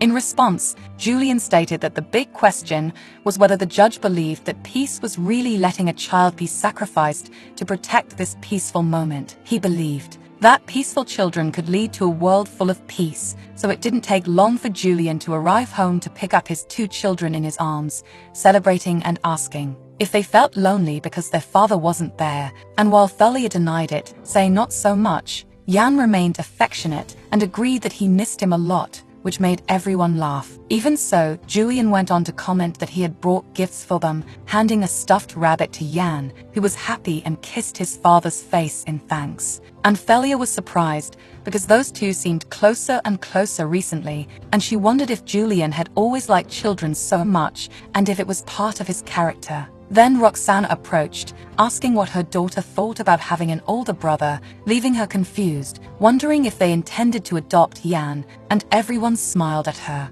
Which makes her reflect that even if Yan is adopted now, the adoption would be annulled when the prophetess reveals her prophecy, yet Julian states that although it's not something that can be done immediately, they would need to wait a few months for the result, worrying him because Thalia might not have liked it, but she smiles with tears in her eyes in denial. Meanwhile, during the night, the nanny Matilda reflects that they told her to kill the prince when she had the chance, but now they suddenly wanted her to stay quiet because he could be adopted. Her only hope was the promise that she would be rewarded if she killed the prince before his return to the kingdom, but she would be left with nothing if he returns in this situation. If Yan ends up telling the Duke everything that has happened so far, he wouldn't stand still, and the Queen would certainly turn her back on her. Her life could be spared, but for sure, she would be stripped of her title, so she had to prevent this from happening in any way, which made Matilda furious, thinking that it must be all Thalia's fault, who must have been spoiled, saying something to her parents about an adoption. While spying on Thalia, Matilda was furious, because all she could do was watch from a distance due to her constant presence by Yan's side. Besides, she should have been the brat's nanny from the beginning, but now everything was falling apart, and she had to do something, so she quickly turned around and picked up a pearl necklace, smiling maliciously and thinking that she would kill him before the adoption could be finalized. On another day, Thalia walked through the corridors feeling that there was great peace. If Yan was really going to be adopted by the Duke, it was quite obvious what would happen to his nanny and tutors. The news must have already been spreading, but it was strange how everything was quiet around there, especially Yan's nanny, because she hadn't even seen her shadow in recent days, which was concerning, despite hoping it wasn't for any serious reason. That's when Thalia ended up meeting Aegis in the corridors, taking the opportunity to ask about Yan, and the prince replied that he was in the playroom and that he came out just to look for her, surprising Thalia because he was alone, but Aegis said that in fact he was with a maid, so she decided to hurry to him, almost running and catching Aegis by surprise, without understanding why she was acting strangely recently. That's when Thalia stopped, holding his shoulders and saying that when he was absent, he should always be by Yan's side. If something happened, he should always look for him first. But he should never go alone, always be accompanied by an adult, and despite not understanding, he agreed with her words. Soon the two found Yan smiling at them, who was in the playroom drawing his father because he wanted to gift it to the Duke, so Aegis asked about the Countess, which made the boy hesitate, stuttering that he wanted to do it, but thought that his mother would be sad looking from the sky, so the protagonist asked about his father, hearing from the prince that his real father didn't care because he was a liar who didn't love him. When he was alone, Yan received a letter from his father saying that Duke Remetio sent a letter stating that he wanted to adopt him, claiming that his deceased mother would be sad looking from the sky at that, but in truth, Yan would like to have a mother too, just like Thalia. That's why Yan decided that he would keep that letter a secret, and that's when Aegis found him when he was alone, making Yan nervous, hiding the letter and explaining that he had just gone to get a book. Then, Aegis said that he could read for him, but since Yan declined, the prince insisted that Yan could read for them with Thalia, pulling him to meet the protagonist. On the way, Yan whispered that he promised to help Thalia like Aegis in a special way, so he didn't mind playing alone. However, Aegis insisted because Thalia would be traveling far away soon, and that's why the three of them would end up spending more time together, which made him agree because he could do what he had said, and the boys continued walking together, discussing whether they could draw after the story reading, with Aegis suggesting that Yan could draw something he liked and give it as a gift to the Countess too, besides the Duke. Even though he hesitated, the boy insisted because certainly his deceased mother wouldn't be upset by something like that, as he asked his own mother how she would feel, and she responded that she would never get mad at that, bringing a smile to Yan, and time continued passing with them together, even when the whole family fell asleep together in the same bed, where Roxana told them to fall asleep because they had to wake up early the next day, so everyone should rest, and Yan murmured that he didn't want the next day to come. Thalia thought that the time for Loina to be baptized was approaching. Time really flew by, and despite Yan feeling down about the situation, Roxana hugged the boy, assuring him that they would meet again in 100 nights and that it would pass quickly, so Thalia tried to fall asleep, hoping he wouldn't feel too lonely while they were away. but he would probably be fine because Mia would accompany him to the palace. Besides, they still needed to meet with the prophetess. They should make a quick trip and return to finalize the donation. Then Roxana asked what made Julian adopt Yan, and he replied that there were various reasons, but it was when Thalia called him an older brother that he decided. Surprising Roxana to hear that this happened. She was the first to accept Yan as a family member. Now that she thought about it, if it weren't for her, they wouldn't have brought him to their home either, so probably Julian wouldn't even have had the idea of adopting him. She truly was a goddess. But Thalia woke up in the middle of the night feeling haunted, because it was all her fault. The fact that Yan went to the Duke's mansion instead of the Imperial Palace, Roxana and Julian considering adoption, it was all because of her. But they couldn't become a family. A successor who could awaken special abilities couldn't be sent to another family, not once the prophetess delivered the prophecy about the return of the evil spirit. But even so, Thalia didn't want to send Yan back, and she cried thinking of all the things they were destined to lose. A few days later, the trip to the temple took place, and they were all warmly received by the priest Lumos, and the entire family followed him through the corridors. One of the priest's assistants said they would participate in an ablution with Loina from that day and asked them to follow, which worried Julian about leaving Thalia alone, but she assured him she would be fine and would play alone, so they didn't have to worry, and despite her father's whining, they waved to her as they left. Next to her, Lumos smiled, commenting on how she had grown, and Thalia nervously thanked him, not knowing who this person was, and he bent down, saying that she was just a little girl when he baptized her, and it was natural that she wouldn't remember him, and he even offered her a caramel to eat, although it was his favorite. He didn't know if Thalia would like it, which made her take the candy and thank him, and the priest invited her to show her the temple, so they walked together and stopped in front of a statue, where he asked if Thalia could see the face of God, but she couldn't see it, though Lumos said there were those who claimed that God never revealed his name or appearance to anyone to respect his will. The ancient priests who built this temple deliberately did not sculpt his face. Instead, they placed God's statue in a high place, so no one would notice the lack of a face. That was why all the statues in the temple were enormous, and Thalia thought it must have been a great inconvenience for the sculptors, surely. Then she pointed to a certain spot in the temple, asking what that place was for, which made Lumos wonder what she was seeing, and Thalia replied that it was a long corridor, and he responded that there was a saying in there sacred scriptures that said, "It is God's will if a path opens before you," and she would probably find the path she was looking for in this place. Although Thalia didn't understand, the priest affirmed that the prophetess was waiting for her and would make a prophecy that only she could hear, therefore asking for forgiveness because he couldn't take her further than that,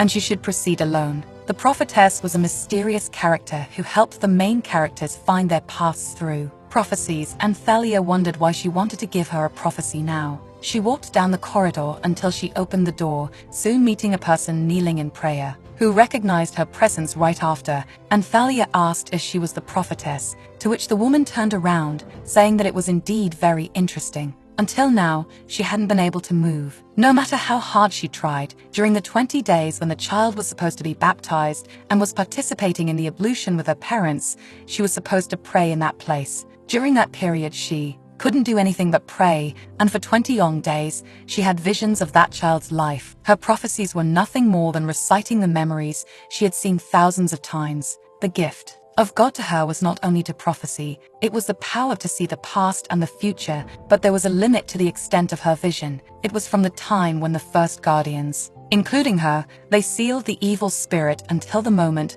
Loina marries Yan after defeating the evil spirit. To be more precise, until the point where the two ride together through a meadow. After that, there was nothing but darkness. At first, the priestess thought that peace would come after that scene because the evil spirit had disappeared, but after being there for 1,000 years, she became quite suspicious, and she wondered if there was something beyond that great darkness. When she realized this, she came to the conclusion that she couldn't remember who she was before becoming a prophetess. That was her title, not her name, but she was just that and nothing more, which made Thalia tense and fall to her knees before her, trembling. And the prophetess held her hands, saying that for the first time in her life, she lied so that she could meet her again. The truth was that she didn't have a prophecy to give her. nor could she tell her which direction to follow. Then she removed the veil covering her face, stating that instead, she was in a position to seek Thalia's path, saying that she had been praying for 1,000 years and believed that the one who would have the answer to these prayers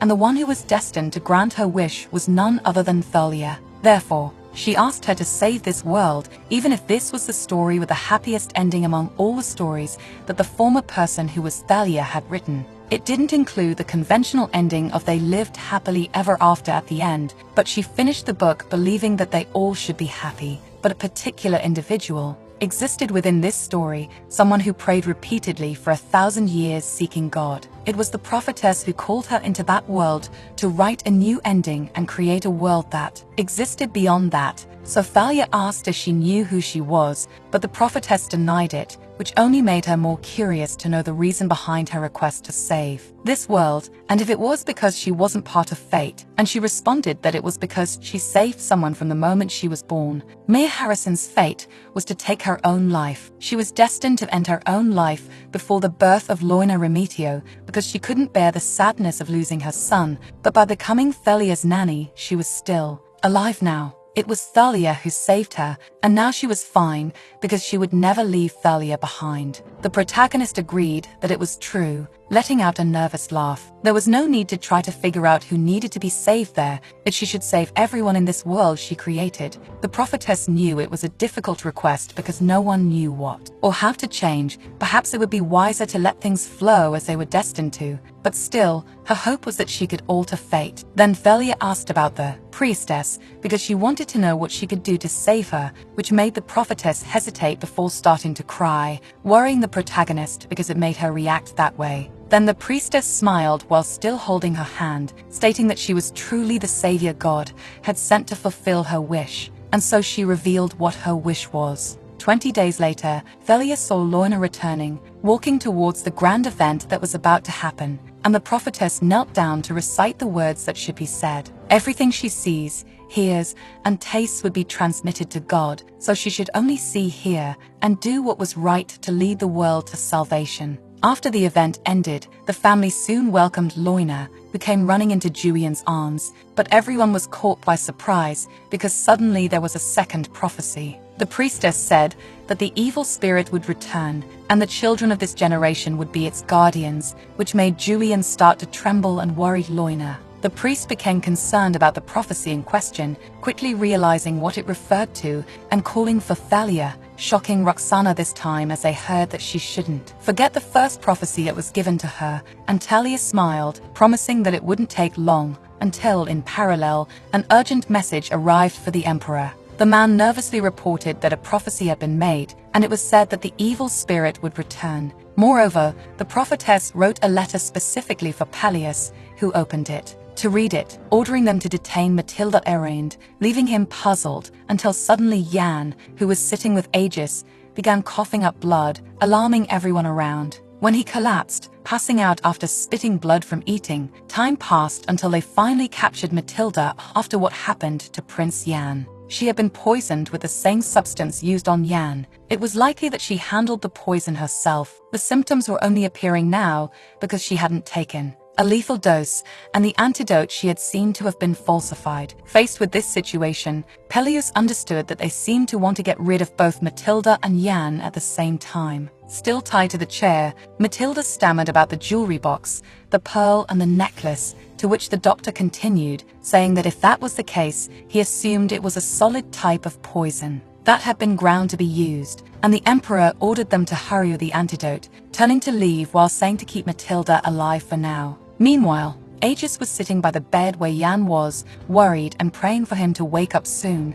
starting to cry just as Mia appeared, bending down to ask the reason for his tears, and he said that he was afraid Jan would never wake up again. But the maid assured him that he would wake up again because Jan was fighting against that wicked poison right now, so there was no need to cry. Aegis mentioned that he stayed beside Jan just as Thalia had asked him to, but he couldn't prevent this from happening. They ate the same food, but Jan was the only one who got sick. Even so, Mia stated that it wasn't his fault, it was because bad people were bullying Jan right now. So, Aegis became curious to know why this was happening, and she looked away, crying as well because she wasn't sure. Her mother had said that God answers prayers, so they should all pray together for the prince. Then the two joined hands and closed their eyes to pray for him, with Aegis begging God to let him share Yan's pain so that he could survive this. Meanwhile, Roxana arrived faster than Peleus expected and asked if she had already seen Prince Yan, and tense,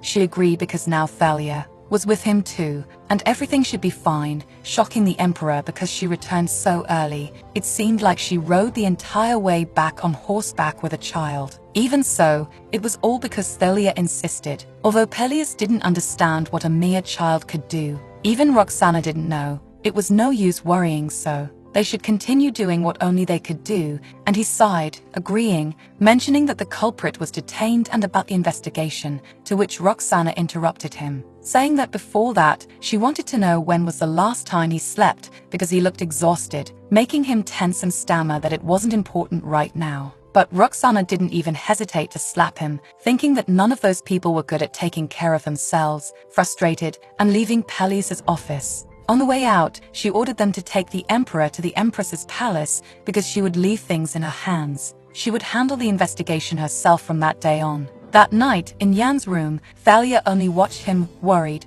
pleading for him not to die. That had never happened in the original story. The fact that he was suffering and his destiny was filled with despair was all her fault. The evil spirit would only see when he was suffering so that it could defeat him and have a happy ending. But instead, she would bear the pain in his place because she didn't want him to suffer, smiling because she wanted Yan to wake up the next day and give her a big smile. Remembering the great darkness that awaited everyone's future, Thalia thought that if the world after the end was accompanied by an undefined shadow, then they would be happy as much as they could before that end came. That's why she didn't mind if the world perished as long as they could all be happy. The next day, when the emperor woke up, he was startled by his wife Charlotte's voice asking if he had slept well, making him sigh and apologize because fainting was different from sleeping, shocked because he had been unconscious for more than 12 hours, and the empress mentioned that he should add another day to that, laughing because the emperor was even more shocked that she didn't try to wake him. But she said she had tried, although he had fallen back asleep. The doctor recommended that he rest for a few days because of extreme stress and overwork. Sighing, he asked how Yan was, hoping nothing had happened while he was sleeping, and Charlotte agreed that he was fine now, literally better. Peleus asked if they had managed to produce the antidote, and she shook her head, saying that Yan suddenly woke up the morning before, with the poison in his body having disappeared, which made him recall Roxana's words about Thalia being with him, worrying him because she had awakened healing abilities within herself. He hadn't even known that special abilities also they could cure poisonings, but Charlotte wasn't sure about it either because since that day, Aegis and Thalia had been sick, but not poisoned. They said it was a cold. They were sleeping in the room next door, but there was nothing to worry about because both were fine. Peleus inquired about the investigation, and his wife replied that Roxana was handling it. She had heard that Roxana punched Matilda and caused her a concussion, shocking the emperor because she caused chaos after knocking her out like that. Sighing, the empress said he would have done the same and handed a paper to the emperor, showing a letter to Yan. Apparently, Matilda forged the letter and gave it to Yan. It was the letter about how his deceased mother would be sad if he replaced her with the Duchess, supposedly spraying poisonous powder on the letter to poison the prince. Meanwhile, Thalia was whining about a headache, and Aegis, beside her, murmured that he was equally in pain, so she turned to face him, asking if he had made a wish, whether a desire or a prayer. It was obvious he must have wished for something, and he shrank under the covers, but Thalia pulled them off to pressure him to say. Then he confessed that he prayed to share Yan's pain, and Thalia fell silent before responding that one person's wish didn't seem to have been enough. After all, she had told him before not to be an idiot, despite him retorting that it hadn't been like that. It was obvious that enduring someone else's pain was something only an idiot would do, yet Aegis insisted. Because Yan was his friend, and Thalia scolded him because when they made a wish improperly, it became reality, but they also had to pay the price for that wish. So he couldn't just go around making wishes whenever he wanted, but this made the boy sulk, unhappy because Thalia herself had made a wish too. After all, she had said that just one wish wasn't enough, but she must have wished the same as he did, which was why she was also sick, and she agreed. Which made Aegis ask why he was the only one who couldn't make wishes, and Thalia replied that he was too young to have clear standards, so he shouldn't make any wishes from now on, causing them to argue because she was younger than him, yet still acted as if she wasn't. Not even on his birthday could he make wishes, but Aegis refused to do that because he had even wished to marry her on his last birthday, so he would make the same wish the next year, which made Thalia affected because once again he touched on that same topic of marriage. Meanwhile, Yan's parents would gather to talk privately, and the emperor was furious,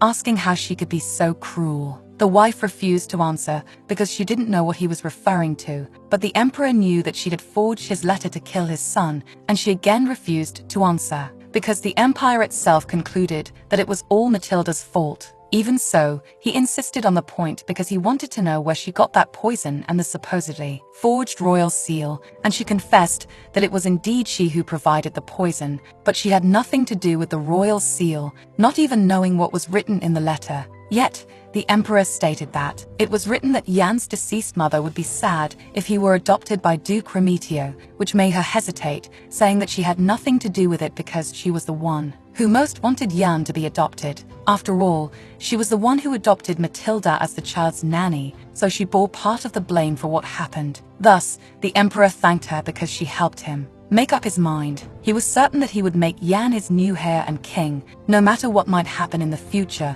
and he would ensure that no one stood in his way. The next day, when Julian and Roxana went to see Yan, he gave a big smile and jumped out of bed to see them, despite the Duchess trying to offer help. He assured her that he could get up by himself. Even so, she held his arms, asking him not to strain himself too much. Then Yan said that Judge Alt appeared to talk to him a little earlier, reporting how everything that was written in the letter was a big lie created by Matilda, and he apologized to them for hiding the letter. It was just because he thought Roxana wouldn't want to be his mother if she read that letter, even though Charlotte said that would never happen. Even so, he was scared, and that's why he hid the truth. Roxana understood and stated that it wasn't his fault, so there was no need to apologize, which made Yan cry because his adoption ended up being cancelled because of it. Until Julian mentioned that, in fact, he was the one who was cancelled, catching him by surprise as they explained that they had received the adoption agreement from Yan's father before the prophecy was given, so now he was their son too, which made Yan ask if they would still be his parents even if they were far away, and if he could return again if his younger brother awakened in the future, which made them curious to know if the prince wanted to go back to his own kingdom, and he nodded, making Roxana think that it was inevitable, now that the return of the evil spirit was prophesied. But if Yan didn't want to go, he could still tell them because he wouldn't be forced to return anymore. Even so, he knew it would cause problems for everyone because they had to fight against the evil spirit, and if Yan was the only one with special abilities, he wanted to protect Aegis and his sisters, so he would go back if it was necessary to protect them. Even as Roxana said that he didn't have to sacrifice himself, Yan said he didn't see it that way because it was something necessary, so that all of them could be happy. That's why he also told Thalia and Aegis that he intended to return to the kingdom with the delegation, but the protagonist didn't want to let him go, and she screamed at him, asking why he made such a decision when he should have begged them to stay instead, pushing Thalia away, who was furious. Aegis cried, asking for his reasons, and Yan hugged the two, whispering that he knew they must have fallen ill because of him, knew that they shared his pain and took it away from him, and also knew that they kept it all a secret from the adults. When Aegis asked how he found out, Yan said that Thalia's friend told him in a dream, leaving her shocked, as she asked what else he had said, and the prince mentioned that it was a relief and that he wanted to thank Thalia for becoming his friend because the future had changed and he was going to disappear, but everything would be fine as long as she was there. And the protagonist wondered if that man was really Rayan from the original story. Maybe that was why he was disappearing, which made her start crying as Yan thanked the two because they loved him. He really liked them a lot and would never forget them even after leaving. Thalia still begged him not to go and wanted to understand why he wanted to return to his kingdom, even though Yan reminded her that she had said that they would all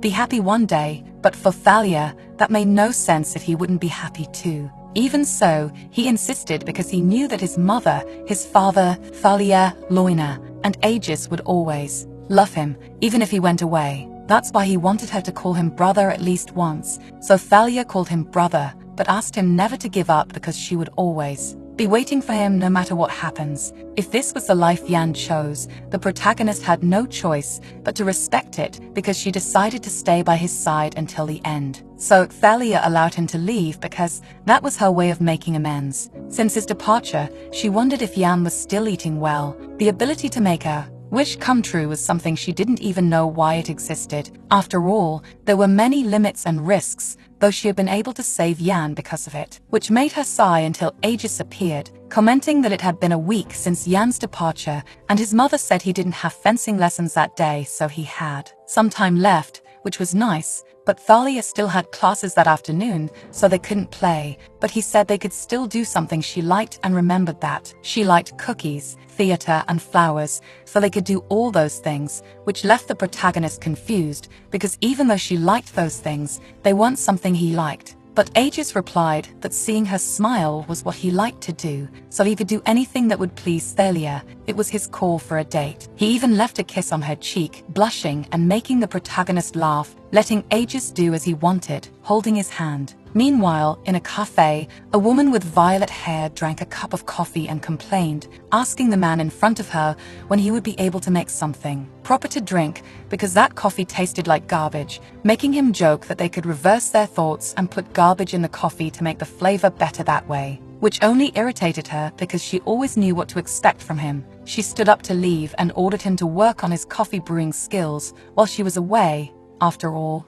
coffee would be a great success in the future, and he had to strive for that. Otherwise, she would demote him to a mere common waiter, making the young man laugh because he knew that she would never do something that could harm her. Boss Cinderella, after all, he's Sage, was the only one who could always keep her identity a secret from others, making her complain because he called her Cinderella, but Sage didn't know what to call someone who hid their identity and only appeared at night. At the Rematio mansion, years had passed, and Thalia was now a teenager who could ride horses and live independently, and Lorna had also grown up, but she was still a clingy little sister who held on to Thalia, sleepy even after waking up early, and asked why her sister's skin was so cold, to which she dodged the subject by responding that it was Lorna's skin that was warm, mentioning that they should eat something because their parents were waiting for them. So everyone gathered in the dining room, where Thalia asked one of the maids to bring a cup of coffee with lots of ice, and Lorna curiously asked if it tasted good,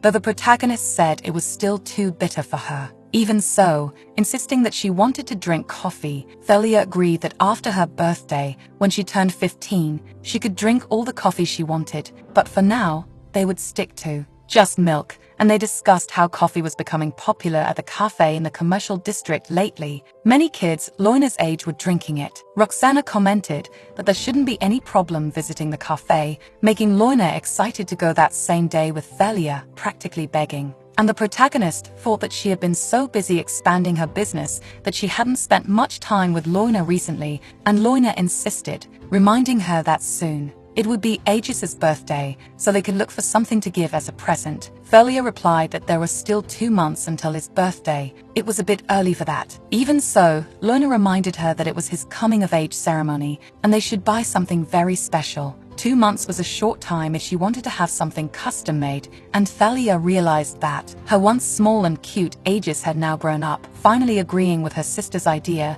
until Lorna reminded her that after him, it would be her birthday. After watching the sisters play around, the Duke said that he and his wife had to leave now and would be back a little later, which made Lorna disappointed, but they asked them to be patient and to have fun together, leaving the sisters alone and making Lorna sigh because the two of them had been very busy lately. Thalia thought that now that Aegis's coming-of-age ceremony was approaching, there must be many nobles trying to establish their presence through marriage. The two of them should be focused on trying to control the situation in advance. While she was thinking about marriage, in parallel, Aegis was meeting a lady named Yggdrasil, congratulating her on her coming-of-age ceremony, even if belatedly, making her thank him and comment about the prince's ceremony and that Lady Remetio would be his partner. she also wanted to know what he had in mind for after the ceremony, because Lady Remetio hadn't had her coming-of-age ceremony yet. There could be some parties that would be difficult for the two to attend as friends,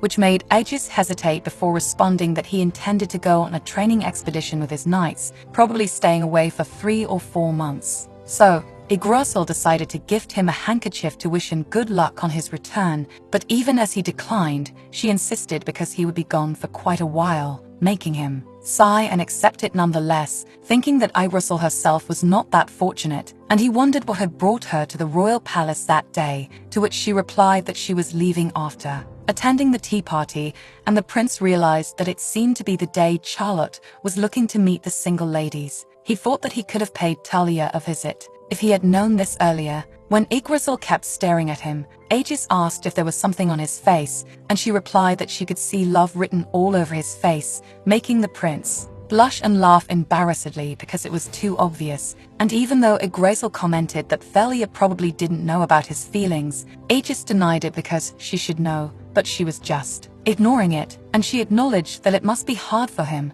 though Aegis imagined it must be harder for Yggdrasil, which made her laugh as she said that it wasn't so bad. She lived a life where doing some embroidery was enough to get her far in life, so it was different for her compared to the life Aegis lived, which made him fall silent at that. The sisters go out to have coffee precisely at Sage's cafe, even though Thalia knew he wasn't suited for it, but he was good at his job, as she watched him serve other people. When she got distracted thinking about business again, Luna called her attention by starting to ask for something only that day, but she hesitates and leaves it aside. That's when Thalia asked her if she knew what it was that drove people crazy, and after tasting a piece of strawberry cake, she fell silent, making Luna understand that the answer to her question was silence and mystery, and she sighed, confessing that she just wanted her sister to relax a bit that day, because it had been some time since the two of them had gone out together. But she always seemed very tired, which made Thalia wonder if she was getting too distracted in her own thoughts to this point. She should be more careful, until Luna tasted the coffee and wasn't very pleased with the flavor, which made Thalia laugh, who handed over her own cup so that she could have the milk tea instead. Then they discussed the gift they would give to Aegis, and the protagonist considered cufflinks or a handkerchief, which seemed too simple in her sister's opinion. After all, it was the prince's coming-of-age ceremony, although she was sure that Aegis would be happy with anything from Thalia. No matter what was given, she should still be a little more attentive on this particular birthday, reminding her once again that it was the coming-of-age ceremony and something of great importance. Then Thalia looked away, asking what Lorna had decided, and she happily replied that she would give a horse. Thalia asked if she was talking about a real neighing horse, making her sister laugh, who explained that it would be a good breed white foal that was recently born. The protagonist couldn't help but agree that it was indeed a good gift, although it seemed a bit too much to be given by a 14-year-old girl like Loina. While reflecting on this, she wondered what kind of gift could be special specifically for the coming-of-age ceremony. She couldn't give him something too extravagant or too simple. It should be something that signaled their friendship. Thalia considered that she might really give the cufflinks. After that, they would go to a jewelry store. Then Loina suggested that she could buy one with an amethyst, which caught the protagonist by surprise, because giving a jewel the same color as a person's eyes was a way of expressing one's feelings towards that person, and Loina got upset because that shouldn't mean much. Then Thalia asked if her sister thought that the two of them were in a secret relationship or something like that, and Lorna replied that it might not be secret, but they were always going out together every week, to which Thalia explained that they were not dates, it was more like playing with a small child. A 14-year-old wouldn't know the truth by just looking from afar, which made her laugh. A little later, the two went to the jewelry store, and Thalia was reflecting on the possibilities, which made Loina worried, wondering if Aegis would really get married when the coming-of-age ceremony ended. She couldn't believe that the three families couldn't marry each other to ensure their continuation, but it was a pity for Thalia and Aegis. Surely the two must have feelings for each other. It was when Thalia picked up rubies, although Loina still thought rubies were better than that. Then the protagonist asked about the sapphires, and the seller said they were difficult to find these days. If she was looking for a purple one, he suggested she go for an amethyst, but amethysts weren't rare enough. If she found purple sapphires, she asked him to send both jewels to the Remetio house, because Thalia would pay for them. Then the sisters left the store after the shopping with Loina asking about her birthday gift, and the protagonist said that she had already chosen what to give as a present because the purple sapphires would be for her sister because they were something she would need later. Even though Loina didn't understand, Thalia just smiled, saying that even though it was up to her to decide what to buy for her, she still wanted to buy something that her sister truly wanted and wanted to know if she had something in mind, making her stammer. Then the protagonist decided that they could keep shopping because their parents would be out that day, and they decided that they would also dine out because she informed their parents they would come to the restaurant as soon as they finished work, making Loina happy with the idea. Thalia knew that this would make her sister happy, and she thanked her for having asked the Duke and Duchess, but if she were to say something Loina really wanted, she wanted to know what it was that. In her sister's thoughts, she wished that Thalia would depend a little more on her, so that she would always be by her side. On another day, Thalia went out to have tea with Aegis, becoming shy when he smiled at her, remembering Loina's suggestion to buy something with amethyst. She knew that Aegis wasn't even trying to hide his feelings for her anymore, and she had gotten somewhat used to dealing with that, being in love but unable to be together because of the families and everything else. It was something that Loina might see, so Thalia tells Aegis that her birthday present might take a while and asks if she could give it to him on Loina's birthday along with her present, which makes him happy because there were still 2 months left, but he was curious to know what the gift was, and she tells him it was a sword, a very practical special dagger, which made Aegis hesitate before responding that it really took time to make something like that, but he was fine with waiting, even if it arrived late, and she thanks him for his understanding. Instead, he asks her to give him an additional gift, and Thalia asks if he wanted cufflinks, which seemed simple and obvious. But it was all because it was up to her to decide what to buy for him, so she considers it silently for a while, although Aegis was fine with letting her decide, asking her to attend his coming-of-age ceremony wearing the dress he would choose for her, which seemed unfair to the protagonist because it would look like she was the only one receiving a gift, and the prince retorts that his gift would be just to see how beautiful she would look that day. Just thinking about it made his heart race, and Thalia jokes that he should be a cardiac patient, which makes him laugh a little. Even Thalia didn't know how things ended up like this. In the end, she sighs and agrees as long as there was a condition. She would wear the dress, but he should not. Make it obvious that it was a gift from him, and Thalia would have a custom dress made at a boutique of her choice, and he could give it to her afterward. But this didn't seem much like a gift in Aegis's eyes. He at least wanted to be able to choose her dress. He wanted it to be white with gold, making Thalia sigh and agree. Then he offers her a sweet to eat, laughing because it should be delicious, and knowing that she would like it because it wasn't too sweet, to which Thalia mentions that soon sweet desserts would become quite popular, and the prince understood, supposing it had to do with the explosive increase in coffee bean production recently. He became a little worried when he heard that they were trying to expand the coffee field, but it was a relief to know they had a good harvest. They needed to ensure stable supplies because the demand for coffee was increasing considerably, which makes Thalia smile, mentioning that it must have been a good idea to invest in it, having done so according to the contract, and he agrees. But in any case, he reserved a restaurant for that day, and they could go after the play ended, which made Thalia curious because he wasn't even interested in money. He shouldn't even have any idea for whom he was putting in so much effort, but anyway, she just accompanies him to watch the tragic romance play, and she quickly becomes moved while watching, which always surprises Aegis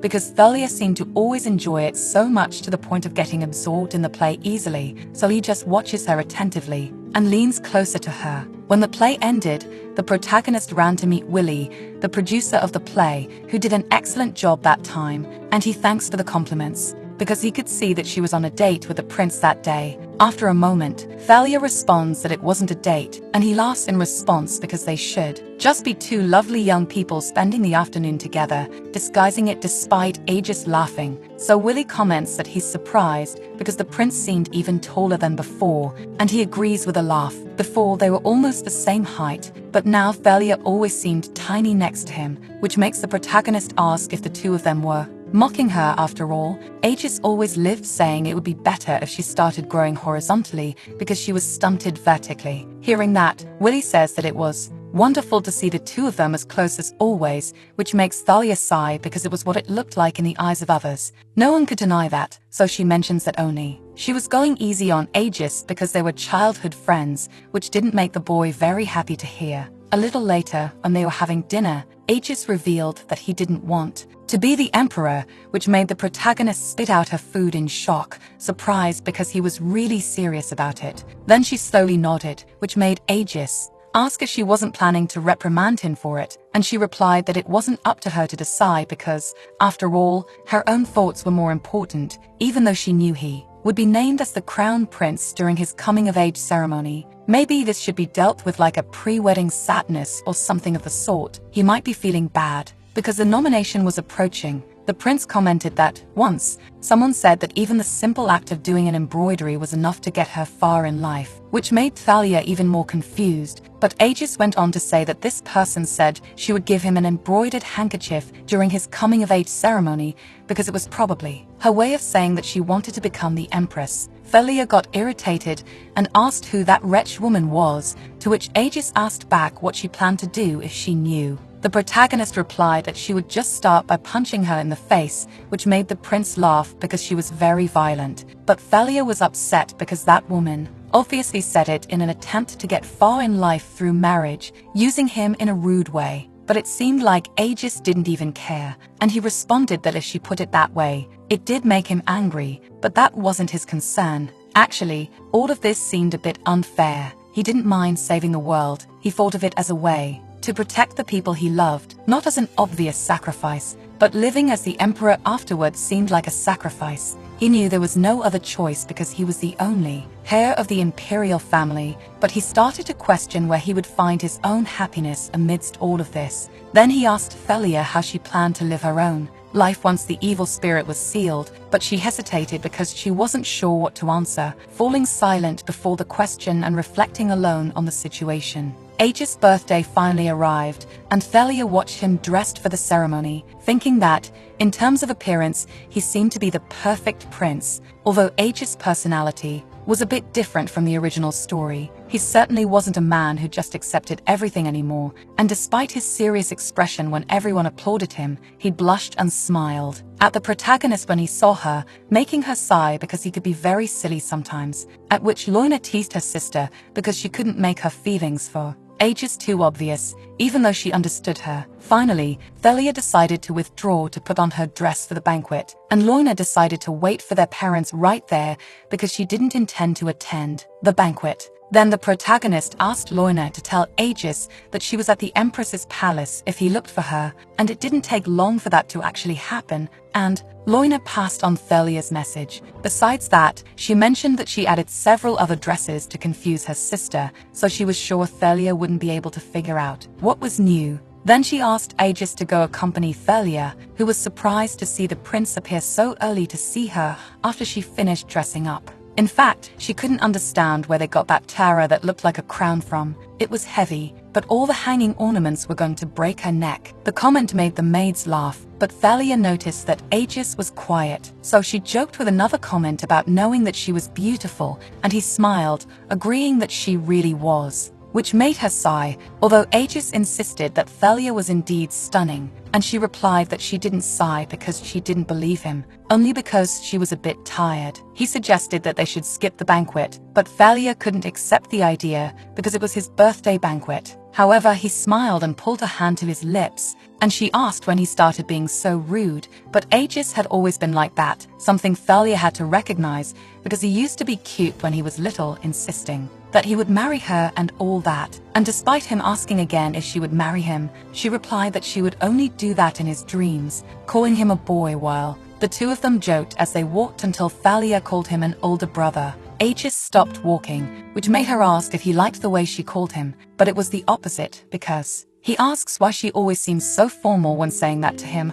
After all, she didn't seem so formal when writing to Yan, and Thalia smiles, replying that Aegis should feel happy because she calls him that way. It would be his first and last time, but he squeezes her hand and whispers that he adored her, not wanting to give in to Thalia's jokes so soon. It seemed like he wasn't saying that enough in those days compared to when they were younger, and Thalia averts her gaze when she mentions that they were no longer children. However, that had nothing to do with the fact that the prince liked her, and he remembers how people argued that there should be an heir before the return of the evil spirit, and as He was the only heir to the throne at the moment. He should marry quickly, but Aegis was tired of all these duties and sacrifices. At least he wanted to be by Thalia's side. If he could be with her, he wouldn't need the throne. Maybe he was being too selfish. Not saving the world should be enough, but he didn't even know what else they wanted from him, when all he needed was Thalia, so he wouldn't hold back anymore. Then the two arrived together at the banquet, and he ends up taking a dance with Helena Yggdrasil. Thalia realized that this was the girl who brought the embroidered handkerchief to the prince,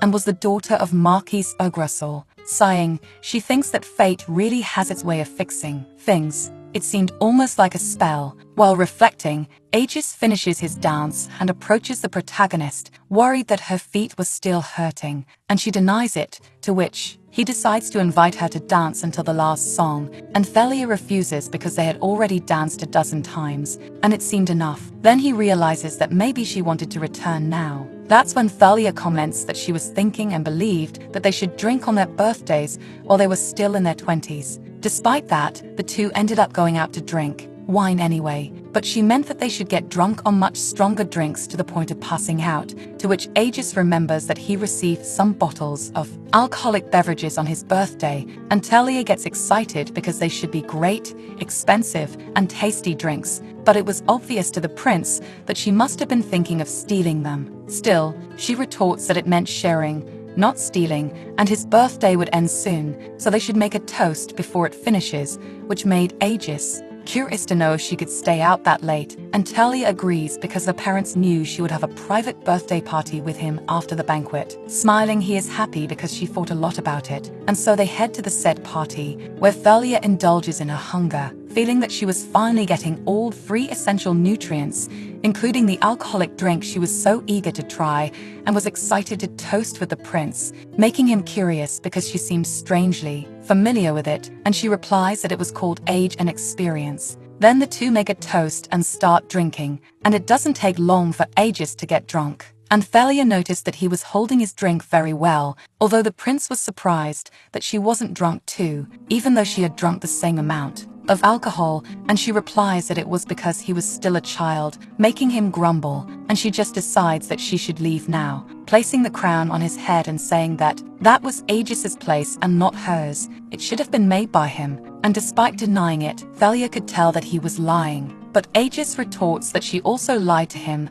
the other day when she said she wasn't sure about the future, which made her freeze and drew a laugh from the prince, who placed the crown on Thalia's head, asking if he could kiss her. And she quickly denies it, even though he wanted to do it on the lips. It didn't seem like he knew the difference between kisses, and since she underestimated him so much and called him a child so many times, he just decides to hold Thalia's face and kiss her anyway, saying that this is what they called a little kiss on the lips, but he wanted to show her a real kiss. After the kiss, the prince asks her what prophecy she received, but she refuses to say, which irritates him because he thought Thalia might confess if she had a little alcohol in her system, despite being Aegis who was more drunk, and that also left him unable to understand how it was possible, only seeing Thalia get up to leave. But Aegis wanted her to at least keep the crown, because if she kept it, she would remember what happened the other night, but since he himself drank too much, he knew it could be. One problem was that he would forget everything the next day, so the protagonist had no choice but to take the crown. Then the prince confessed that every year, on his birthday, he made a wish even after Thalia told him not to do so, but it was just a wish that he at least wanted to have on his birthday. She asked if the wish was about marriage, which made Aegis sigh as he said he didn't just want a marriage, he wanted Thalia to love him. Then he ended up falling asleep on the couch, or the protagonist left silently, murmuring that he should be content because his wish had come true. But the next day, when Thalia woke up, she was shocked, not knowing when she got so drunk. She remembered the kiss with the prince, and although it was very good, it was not surprising coming from Aegis, but she knew that now things were getting out of control. She shouldn't even be in the story to begin with. That's when she got out of bed and noticed some papers on the floor, realizing it was a report of when the Prime Minister and the second daughter left the mansion. It seemed like there was a spy in the mansion left by Marquis Yggdrasil, and Thalia destroyed the paper, realizing it was now useless because she quickly discovered the truth and met with the spy who begged for mercy, promising he would return to his hometown immediately. but Thalia ordered him to continue doing what he was doing from now on as a double agent. That's because in the original novel, the Marquis tried to assassinate Julian while leaving Loina, who was the only heir of Duke Remetio. Marquis Yggdrasil and Julian were political enemies, and since Loina would awaken her special abilities anyway, there was no reason to keep Julian, the Prime Minister, alive, as he would only get in the way. But this plot only existed to provoke Loina, to make her awaken her special abilities. Now that Thalia existed, he was probably thinking of taking Loina's life too. After all, she was no longer the only heir of Duke Remetio now, and everyone thought she would awaken special abilities since she received the first prophecy. For Marquis Yggdrasil, who wanted to establish his daughter Helena as the future empress, Loina could become an obstacle, which made Thalia consider stopping the assassination plot. But that made her sigh until someone knocked on the door, and it was the nanny who entered, catching Thalia by surprise when she approached with Loina. She smiled, saying she wanted to arrive in time for the prince's birthday, but she had only arrived that morning because of her trip, so she couldn't get in touch with her. But the nanny soon stared at Thalia intently, wanting to know about that smell of alcohol, which the protagonist tried to cover up, but she knew exactly that she had drunk a lot the night before. And Thalia responded that it was just enough to have fun, nothing more. Besides, it was Aegis' coming-of-age night, which made Loina curious to know if they kissed, and Thalia hesitated, blushing and stammering that nothing of the sort happened, making Loina feel disappointed because Aegis himself said he was going to kiss her, catching her by surprise, and at the same time making her irritated because it was a plan the whole time. When the nanny Mia left, she sighed because she knew the two of them really did kiss, and it wasn't a light kiss judging by Thalia's reaction. She never thought that she would get drunk and get into so much trouble, but Loina was frustrated because Thalia never told her anything about her life, and Mia said that she probably thought it through well,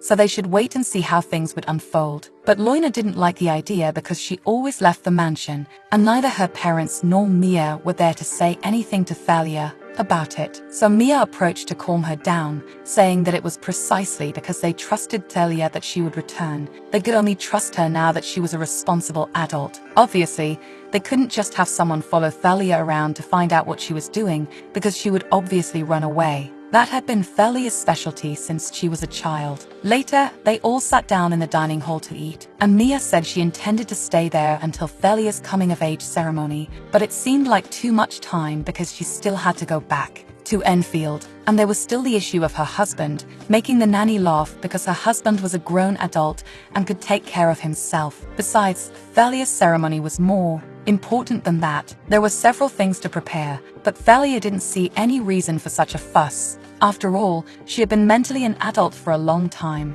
At that, Mia asked if they had already written the guest list because, at this rate, her ceremony would be on an unprecedented scale. In fact, the Countess had called her precisely because the Duke was planning to invite everyone he knew, and Thalia replies that she would leave the size of the party in the nanny's hands, though she didn't think it was a good idea because she might regret it and wanted to make sure that she didn't have anyone special to invite. And as she continued to feign ignorance to Mia's dismay, Thalia sighs, finally agreeing to write the invitations while she could think about what to do with the rest. But it still wasn't enough, and Mia reminds her that they had to decide whether the party would be indoors or outdoors, what theme they would want, as well as which dress to wear and where to order it, and Thalia agrees, but believed that there was no need to turn this into a much bigger problem than it really was. They still had 6 long months ahead, and she was exhausted because of the prince's investiture the other day. So she wanted to think about those things another time, yet Mia insists on getting the guest list by the day after tomorrow,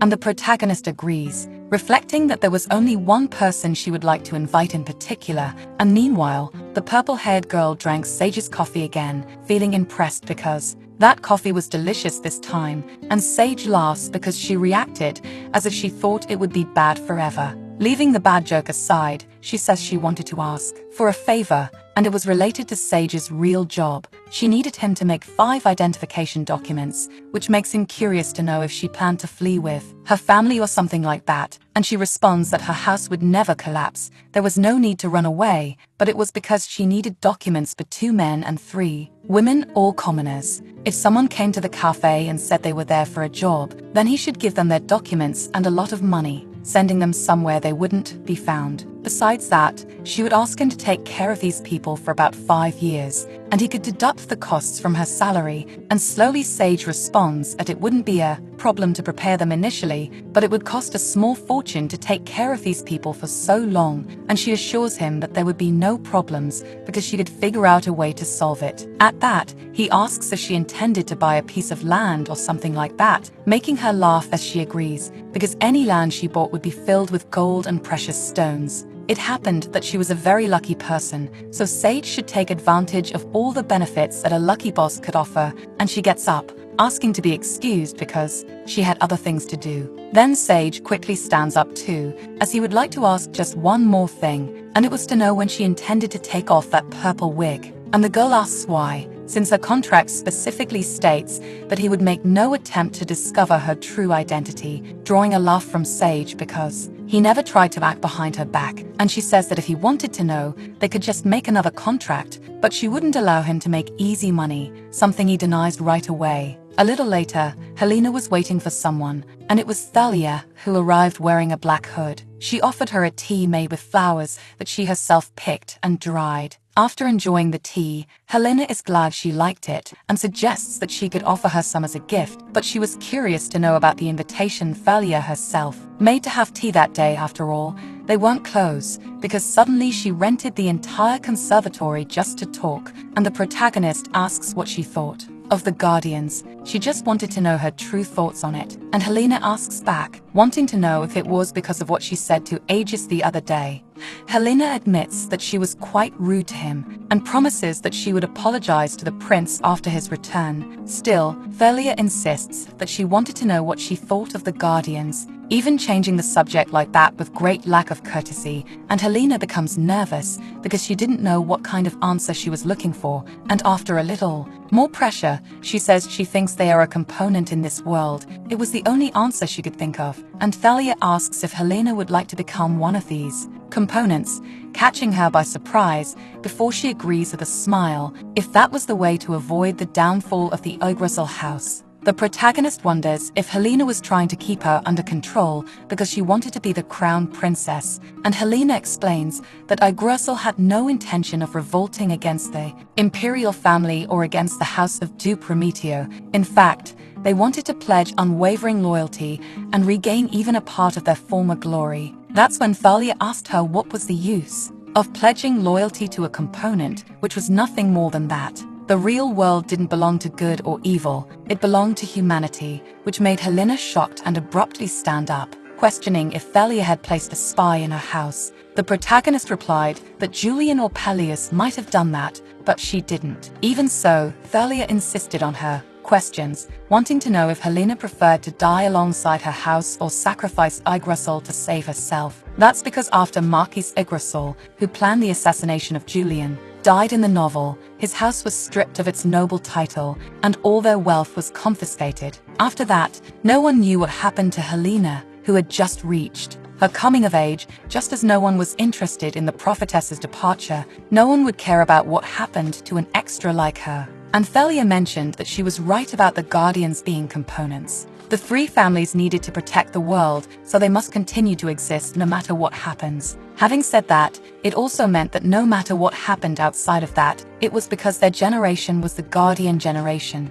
The previous generation had already produced their heirs, so they were no longer necessary. It also meant that if there were two heirs, there would be no problem if one of them disappeared. Helena asked who could plan something like that, and Thalia replied that Marquis Yggdrasil would be someone capable of it, shocking Helena. And in response to that reaction, the protagonist invited her to have some coffee. While drinking coffee, Helena reflected on Thalia's words, feeling chills because it should be impossible. After all, her father hated Du Prometeo, and she wondered if by any chance her father was targeting Julian, trembling because she knew it was treason. If it were true, her family would break down. Then she said that in the worst-case scenario, she would kill her father to stop him. There was no other way. Thalia received the first prophecy, so she should know something. Otherwise, there would be no reason to tell this to Helena. However, the protagonist replied that there was no need for any of that, catching Helena completely by surprise, as Thalia said she didn't want her help, as she wouldn't stop Marquis Yggdrasil. Even if it was a matter of safety, Thalia knew Julian would be fine because Loina would awaken healing abilities. That was her destiny. That confused Helena, because it was Thalia who received the prophecy, but it was never stated in the prophecy that she would be the one to awaken. So Helena questioned the reason for inviting her to meet that day, and Thalia smiled, answering that she wanted to try to save her. She wanted to be sure it was possible to change fate, and Helena would be her test subject for that end. If everything worked, she could save her own life and not lose the house. That's why she asked her to listen carefully, and a little later, Helena left after the conversation ended. Thalia wondered if she ended up letting her anger take over. Maybe she should have been a little kinder to her, but she still remembered Helena saying she would apologize to Aegis, sighing because she didn't seem the least bit regretful even after saying that. That's when Aegis suddenly appeared there, catching her by surprise because she thought he was on a training expedition, and he replied that he never left. In fact, he took some time off at the summer house on the outskirts of the capital after asking his father to give him 3 months of vacation as a coming-of-age gift. But being alone for so long was too boring, so he wanted to know if Thalia could entertain him a little. Then he showed that he bought a bouquet of flowers for the protagonist. He realized that he had given various types of flowers before, but never roses, and he thought purple roses suited her more than red ones. Even so, she replied that it wasn't necessary because he really should stop with these gifts. Still, he wanted to insist and left the flowers with her, commenting that he saw when Helena arrived. She was having difficulty walking, so he helped her get into the carriage, which irritated Thalia despite him being a gentleman. But Aegis retorted that he was wearing a covered face anyway. She didn't even recognize him. Still, the protagonist got annoyed because he was still kind despite that, and he should have asked for an apology from her. Even with him swearing that he would no longer be a gentleman,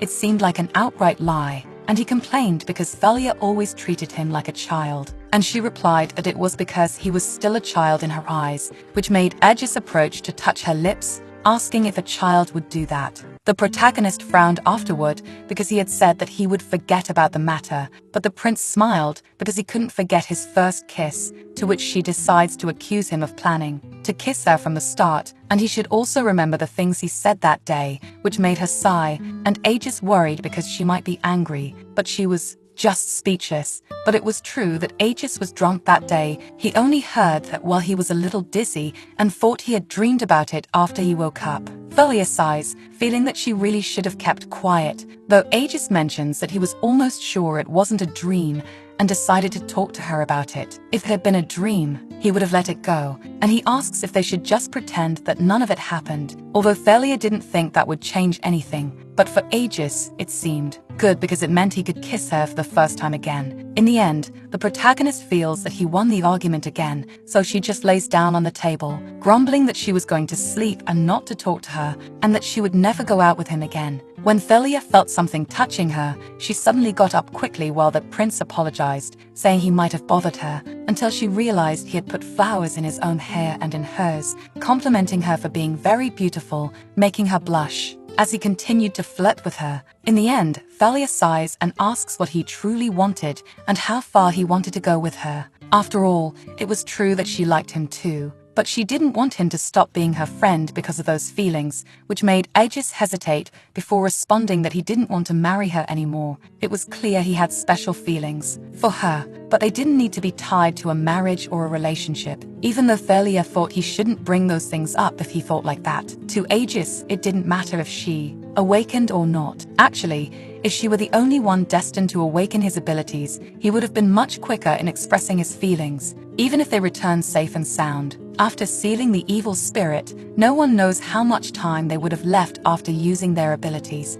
If that were the case, he wanted to be happy by Thalia's side for the rest of his time. That was the most important thing to him now, but he understood that this wasn't the case. He knew it wasn't his priority, yet that didn't matter because he wanted to give her space if that's what she wanted. So he asks her not to run away from him, even though she replied that she wasn't running away. The prince apologizes for expressing himself wrongly. After all, she should follow her own path no matter where it leads. He would follow her. And Thalia, even the next day, couldn't stop thinking about the purple roses, feeling that she should have accepted the flowers. Remembering his words made her surprised with herself for leaving them behind, so on her way, she ends up seeing some people training with swords, and among them was Aegis himself, and she wonders how long he would stay there because it was as if he didn't care what he was doing to her. Even the other day, he asked to stay at Thalia's house because the other people didn't know he was in the capital. Now she felt she should have refused his proposal, especially because he would always run to her whenever he saw her.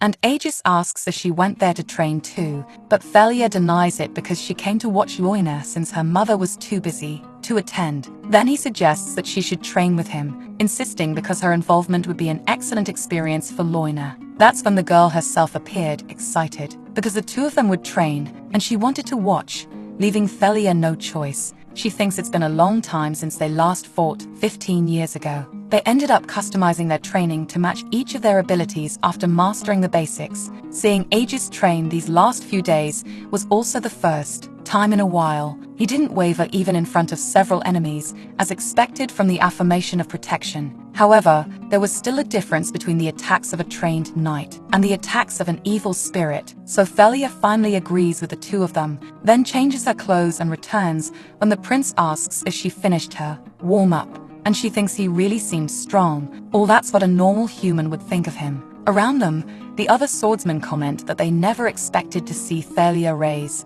her sword like that, not because she normally didn't train, but because she preferred to do it alone. So she quickly charges at Aegis, which makes him wonder if she was trying to face him brutally like that, but she should have known that she couldn't defeat him with sheer strength. That's when she diverted her sword and stepped on his foot, catching him off guard, and dropping her own sword to punch him. Aegis raised his shield to defend himself until someone shouted for the duel to stop. Then the prince mentioned that Thalia couldn't let her sword fall in the middle of a fight, to which she replied that he was truly foolish for not understanding. After all, what they were about to face wasn't a human, but the evil spirit. What would they do if it broke through their defenses? After hearing these words, Aegis agreed to proceed with another round of their duel, stating that if she broke through his defense, he would lose. Thus, Thalia agreed, preparing herself while Loina felt that her sister was acting more like a teacher than a training partner, and the other knights agreed, still watching. It didn't take long for Thalia to have the prince on the ground with her sword at his chest, and he finally decided to surrender after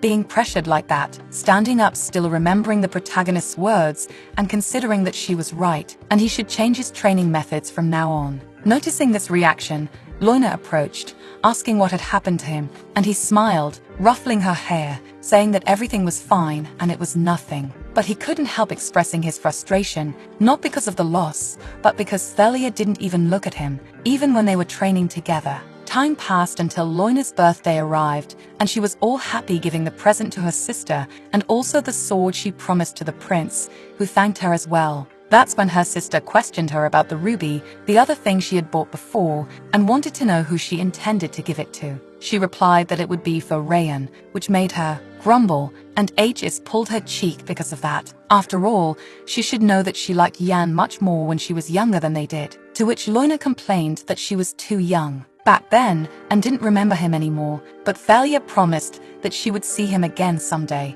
perhaps when the evil spirit returned. Then she mentioned that she shouldn't rely too much on her special ability. Using it consumed her stamina, and when all her stamina was used up, it would start to wear down her own life. That made Loina curious to know how much her sister knew about these so-called special abilities, and Thalia smiled, saying that there were records stating that using these techniques too much could lead a person to death, especially in the Remetio family, where they used to employ healing abilities. So she should be extra careful, asking her to survive, because that was all that really mattered. And she had no choice but to agree with her sister, as Aegis also silently agreed with the protagonist, thinking that while they were fighting, he managed to block the attacks by focusing on his vital points, but there were still several gaps in his defense, and the wounds inflicted by the evil spirit could not be healed properly without using healing abilities. That was why Aegis intended to become stronger, so as not to shorten the lifespan of Loina and Thalia, just to heal him in battle.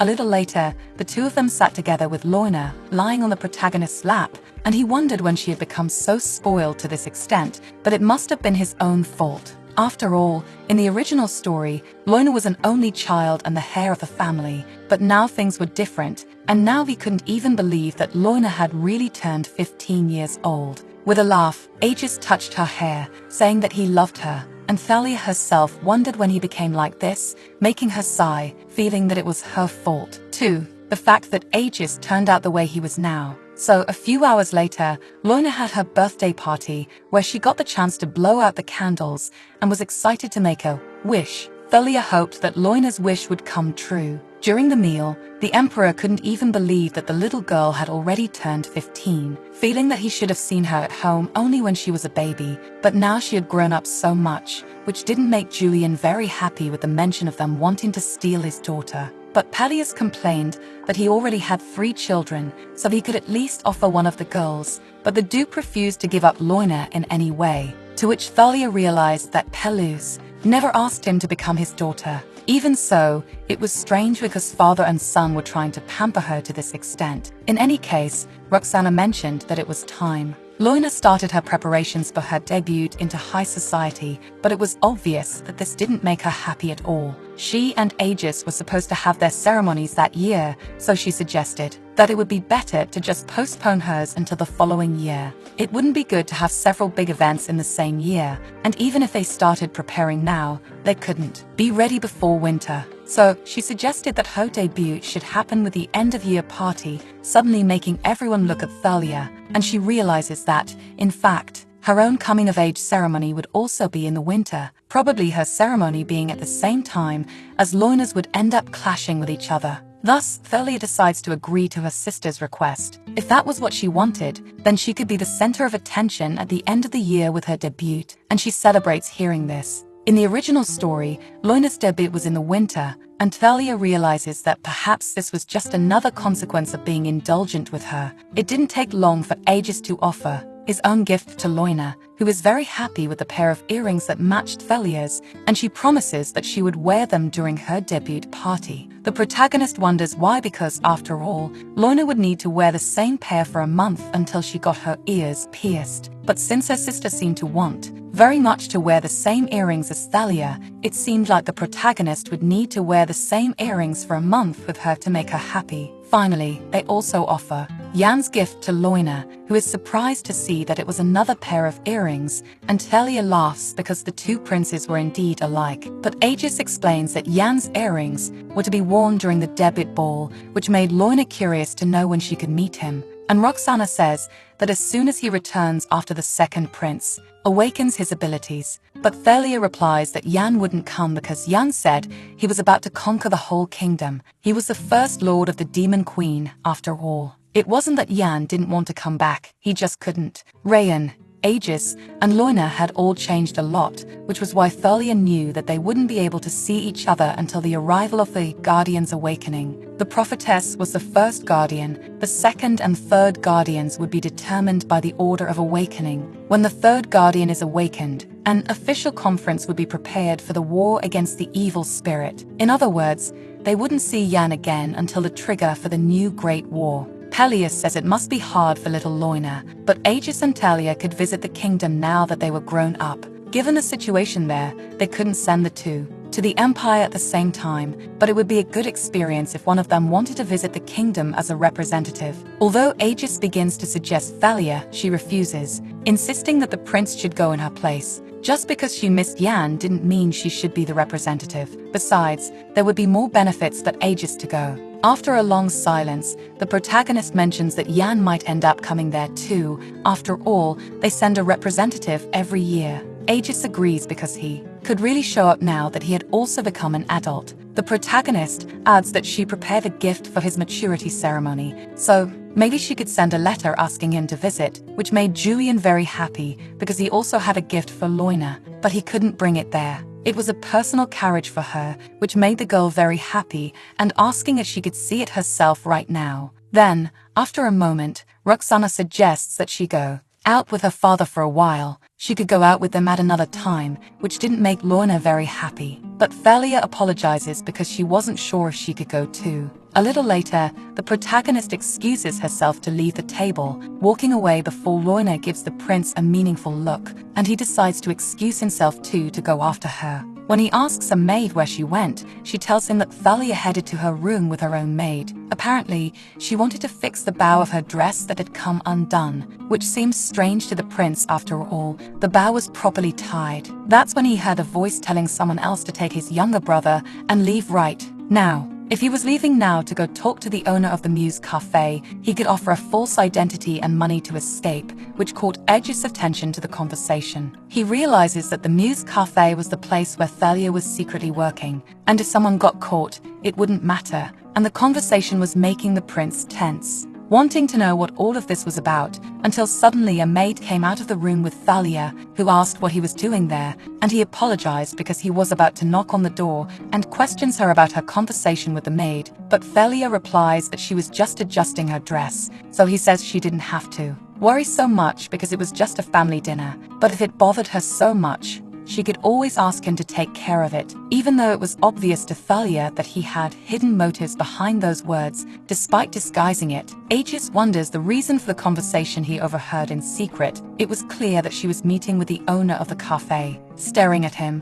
Thalia thinks that he shouldn't have heard anything about her conversation and asks why he followed her, and he responds by changing the subject to mention the bow of her dress, asking her to turn around so he could fix it for her. And she lets him adjust her dress despite the protagonist feeling a little tense before he finishes. Then Aegis questions what she meant earlier about Yan wanting to dominate the entire kingdom, and Thalia sighs because Yan had said that he was too worried about his little brother to leave things as they were. Even though they were brothers, it was still complicated and made the prince wonder what Yan's intentions were, but the protagonist could tell what Yan was thinking and what he wanted, but perhaps it would be better to ask him personally, which was a suggestion for him to actually go on the trip to see him after all. Thalia thought that the world in which Aegis had been living all his life had always been full of kindness, so seeing the world where Yan was living now could be a good experience for him. It was obvious that she also missed Yan, and Aegis confesses that he also missed him and worried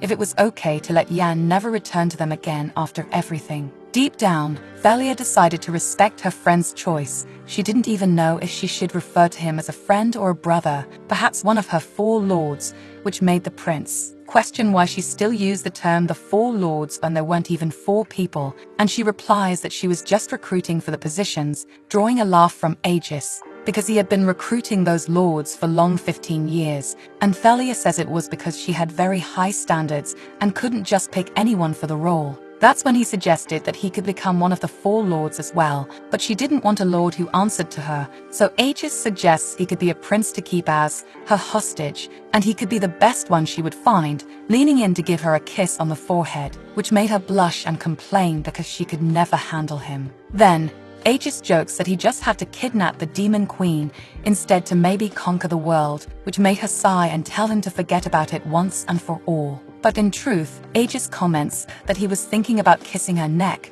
while taking care of her dress earlier, but ended up holding back and just kissed her forehead instead. The flirting only made the protagonist even more embarrassed, calling him a weirdo while she walked frustrated ahead of the prince, all smiling for getting such a reaction from her. It had been a month since Aegis was there, and she wondered how much longer he intended to stay, and what could happen if any mistake in her plan occurred because of him. But she takes a deep breath to calm herself because everything would be fine. It shouldn't be a problem as things should go according to plan. But even if the plan goes as expected, nothing would change in the end. Yet Thalia couldn't just stop and watch everything happen, and Aegis could feel that something was about to happen. A little later, the prince received the reports and information he obtained about the owner of the Muse Cafe, realizing that the owner was Sage and apparently used to run an information guild. Still, Aegis wonders why Thalia is involved with this man and what she wanted from all of this. While reading the papers, his assistant mentions that Sage wasn't in a high position,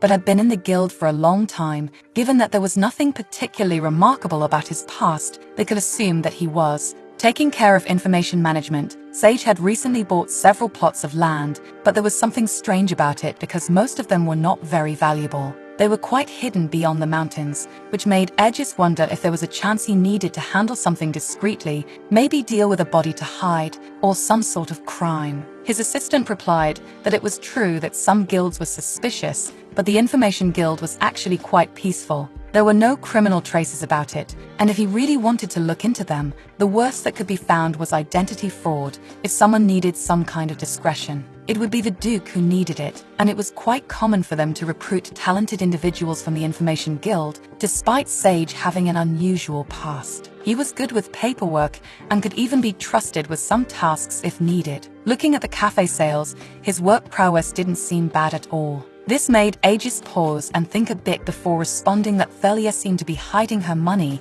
and now getting fake identities, which made him consider the possibility that she might be planning some sort of escape. He then asked his assistant, Rousseau, to arrange a meeting with Sage, which would be difficult, especially because Thalia could easily find out. The prince became concerned because she might get upset, but Rousseau couldn't say. He never knew what was going on in her mind. But since Aegis could be one of the investors, it wouldn't be too strange to want to meet someone who does his work personally. Thalia might just let it pass. This made the prince sigh worriedly, feeling that it was a rather scary situation. Meanwhile, Julian was quite happy, and his assistant mentioned understanding his excitement because he went out with Loina that day, but asked him to be respectful as the council meeting was about to start. But the Duke couldn't care less because the council meetings these days only made his blood boil. Those gazes always killed him a little. He just wanted to put everything aside, but soon he forced a smile when greeting the people in the council anyway, and everyone inside was somewhat shocked. Because Julian seemed especially happy that day,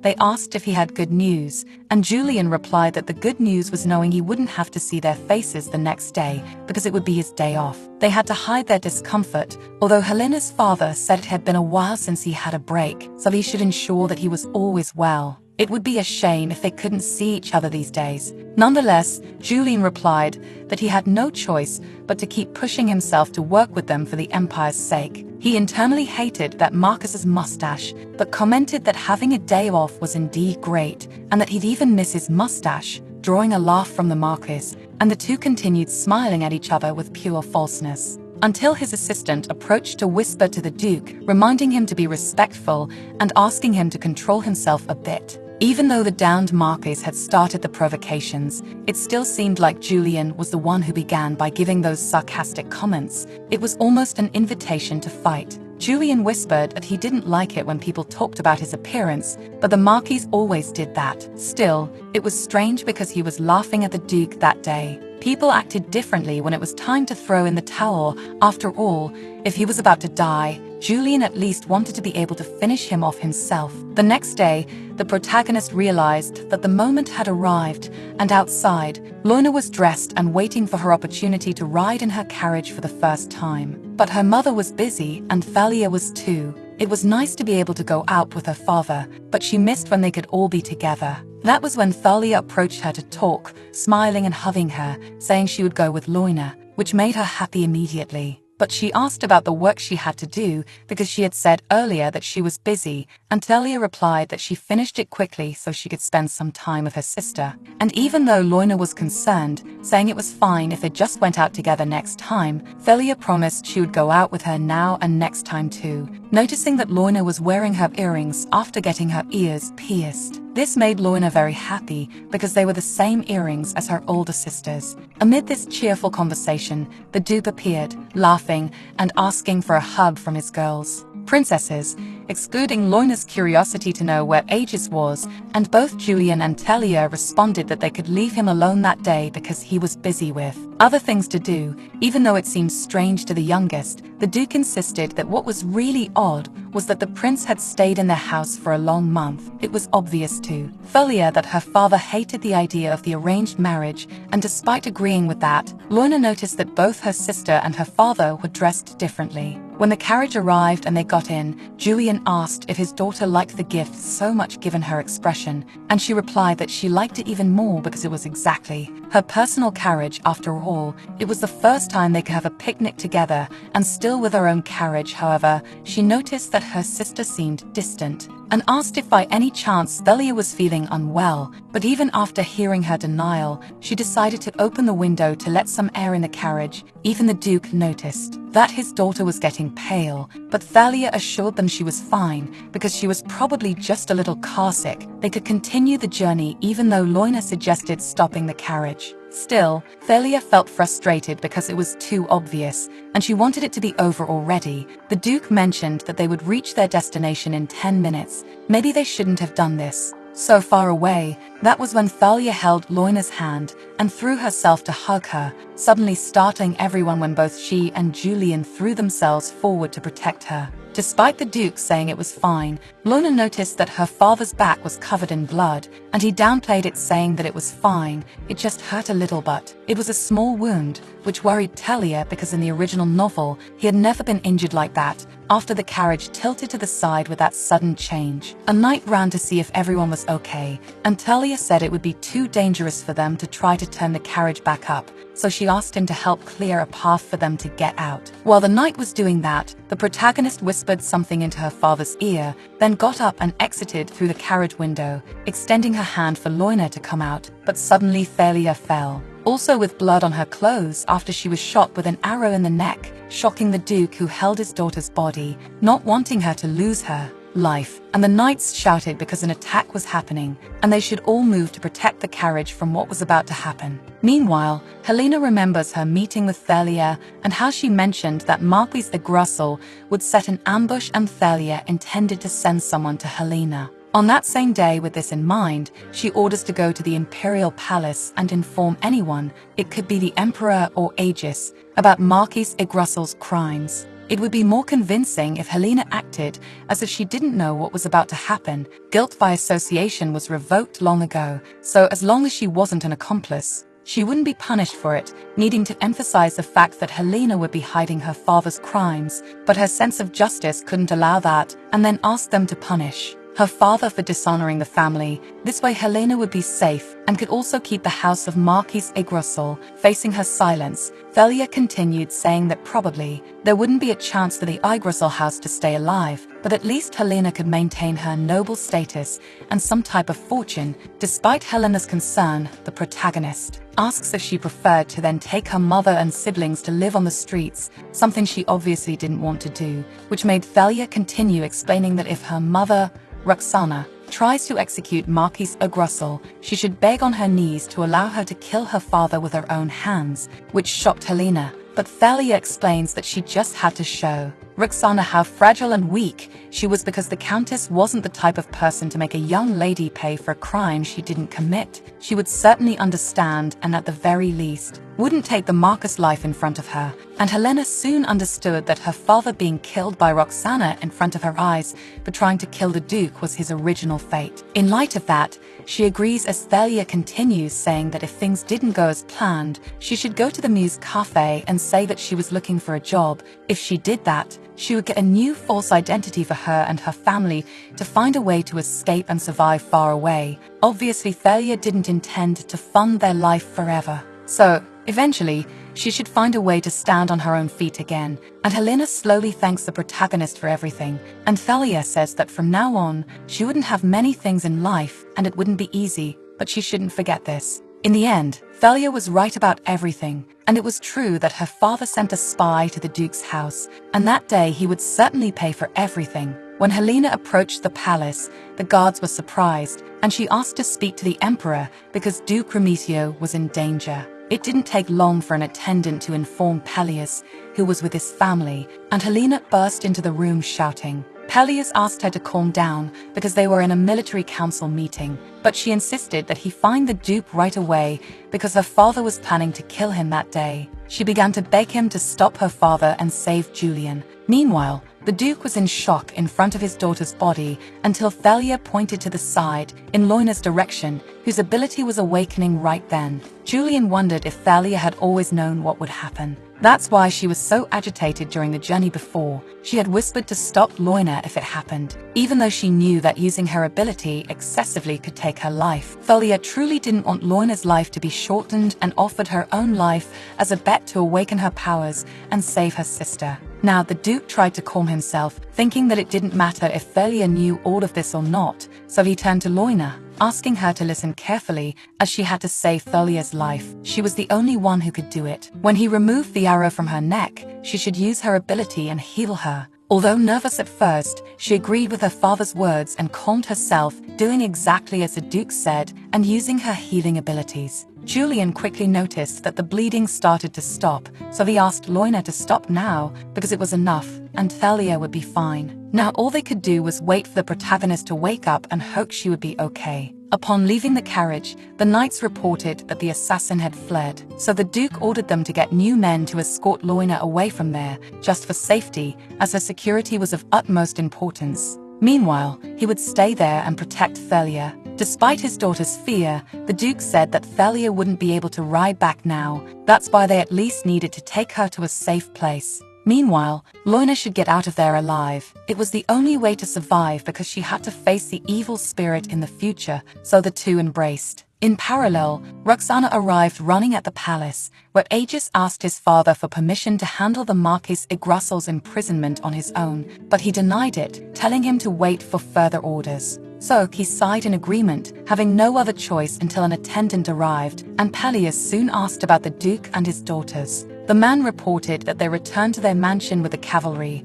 An explosive had been placed on the path the carriage was taking, and it ended up tipping over, and they were all surrounded by an ambush. Apparently, there were no casualties, but the Duke and Thalia were injured. The Duke's injuries were minor, but Thalia was attacked with an arrow to her neck. Despite Aegis's pure shock, the man continued, saying that Loina awakened her ability and saved her life. At this, the prince ran out of the room while the report continued. Even the emperor was deeply shaken by all these recent events, so he ordered the man to go after Aegis and tell him to take charge of this investigation, as well as send the royal family's doctor to the Duke's house. At least this way, Aegis could remain rational when he stopped to think about the situation. A little later, the man relayed the orders to the prince, who sighed and told Rousseau that they should catch the assassin first, so they should go search the forest and the castle gates surroundings. Then he decided he would head straight to the Duke's mansion because he needed the proper evidence before starting to interrogate Marquis Yggdrasil. But when Rousseau fell silent,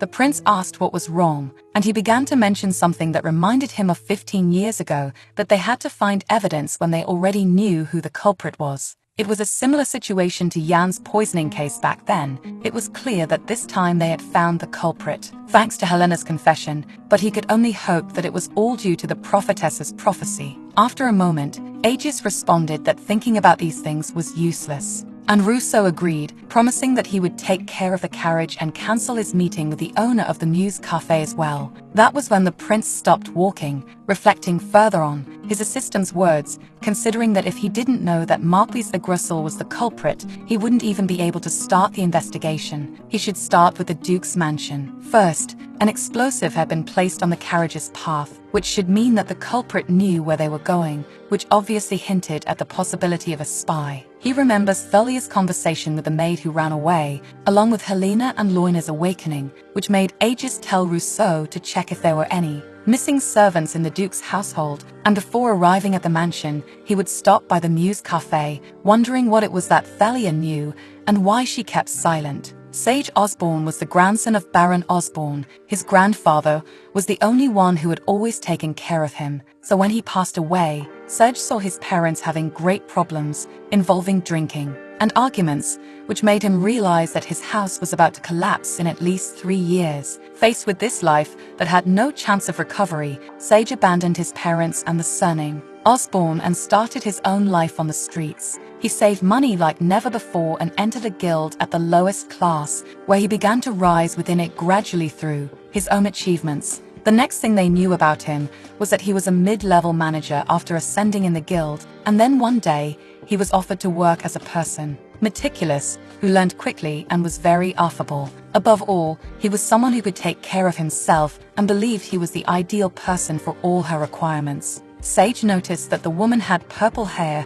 and wore a cloak that covered her face and identity, and it was explained to him that this client was looking for a slave who was hardworking and expensive. But the woman replied that slavery had been abolished long ago. She just wanted a person who could take care of all her dirty work in her place. At that, Sage only thought that it should be the same thing and questioned what exactly was going on, but apparently he had been sold, which left him confused. until he mentioned being the grandson of a former noble family, and Sage stated that his family had crumbled to ruins and he was already classified as a missing person. The woman asked if there was a way for him to return to his family, which made him hesitate and fall silent, and she interpreted it as agreement, asking to which family he belonged. He answered that he was from the Osborne family, a baron, and Sage was certain that the girl should be a high-ranking noble, at least the daughter of an earl, so she said she needed someone who could prove his identity and was good at what he did. If he could work for her for 10 years, then she would give him enough money to live comfortably for the rest of his life and help him regain his noble status. Still,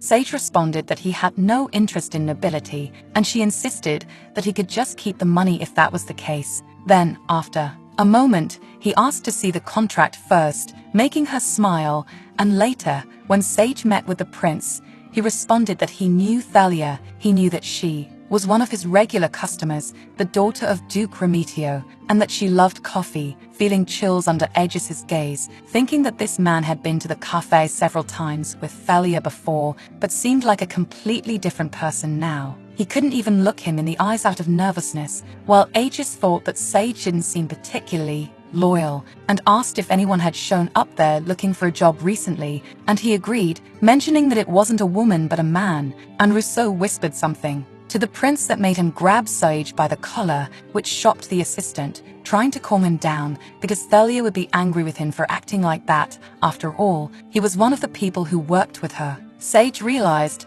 that the person responsible for confusion was indeed the daughter of Duke Remetio, and apparently, the girl with purple hair was indeed Thalia. They looked very much alike after all. Then, Aegis asked how Thalia could be angry with him when she was between life and death now, which shocked Sage, and the prince insisted on knowing where her brothers had gone. Faced with that pressure, Sage gets up and asks to be spared because he would tell everything, mentally apologizing to his boss because she herself never said it was a big secret. Meanwhile, at her house, Mo woke up to her mother's voice calling for her, asking if she wasn't going to work, and she mumbled that she was going to take the day off, to which her mother called her to have breakfast and eat kimchi meat. Thus, she ate with her family as usual, having fun throughout the day, feeling that it was always nice to go to the cafe when everyone had to work. But that day she didn't know which novel she should work on this time, so she opened a file called Perfect Ending for the Perfect Character, thinking that she had given a happy ending for that one. And she considered that she could write a story with a sad ending this time, when suddenly Thalia appeared, denying Mer, stating that she wouldn't continue with this story anymore. This left Mer completely confused, but a voice questioned her, asking if she didn't intend to come back once and for all. I noticed that many people who watch our content aren't subscribed to the channel. I need your support to keep making those videos, so if you could help by subscribing, I'd be really grateful. Thank you from the bottom of my heart. See you next time. Bye bye.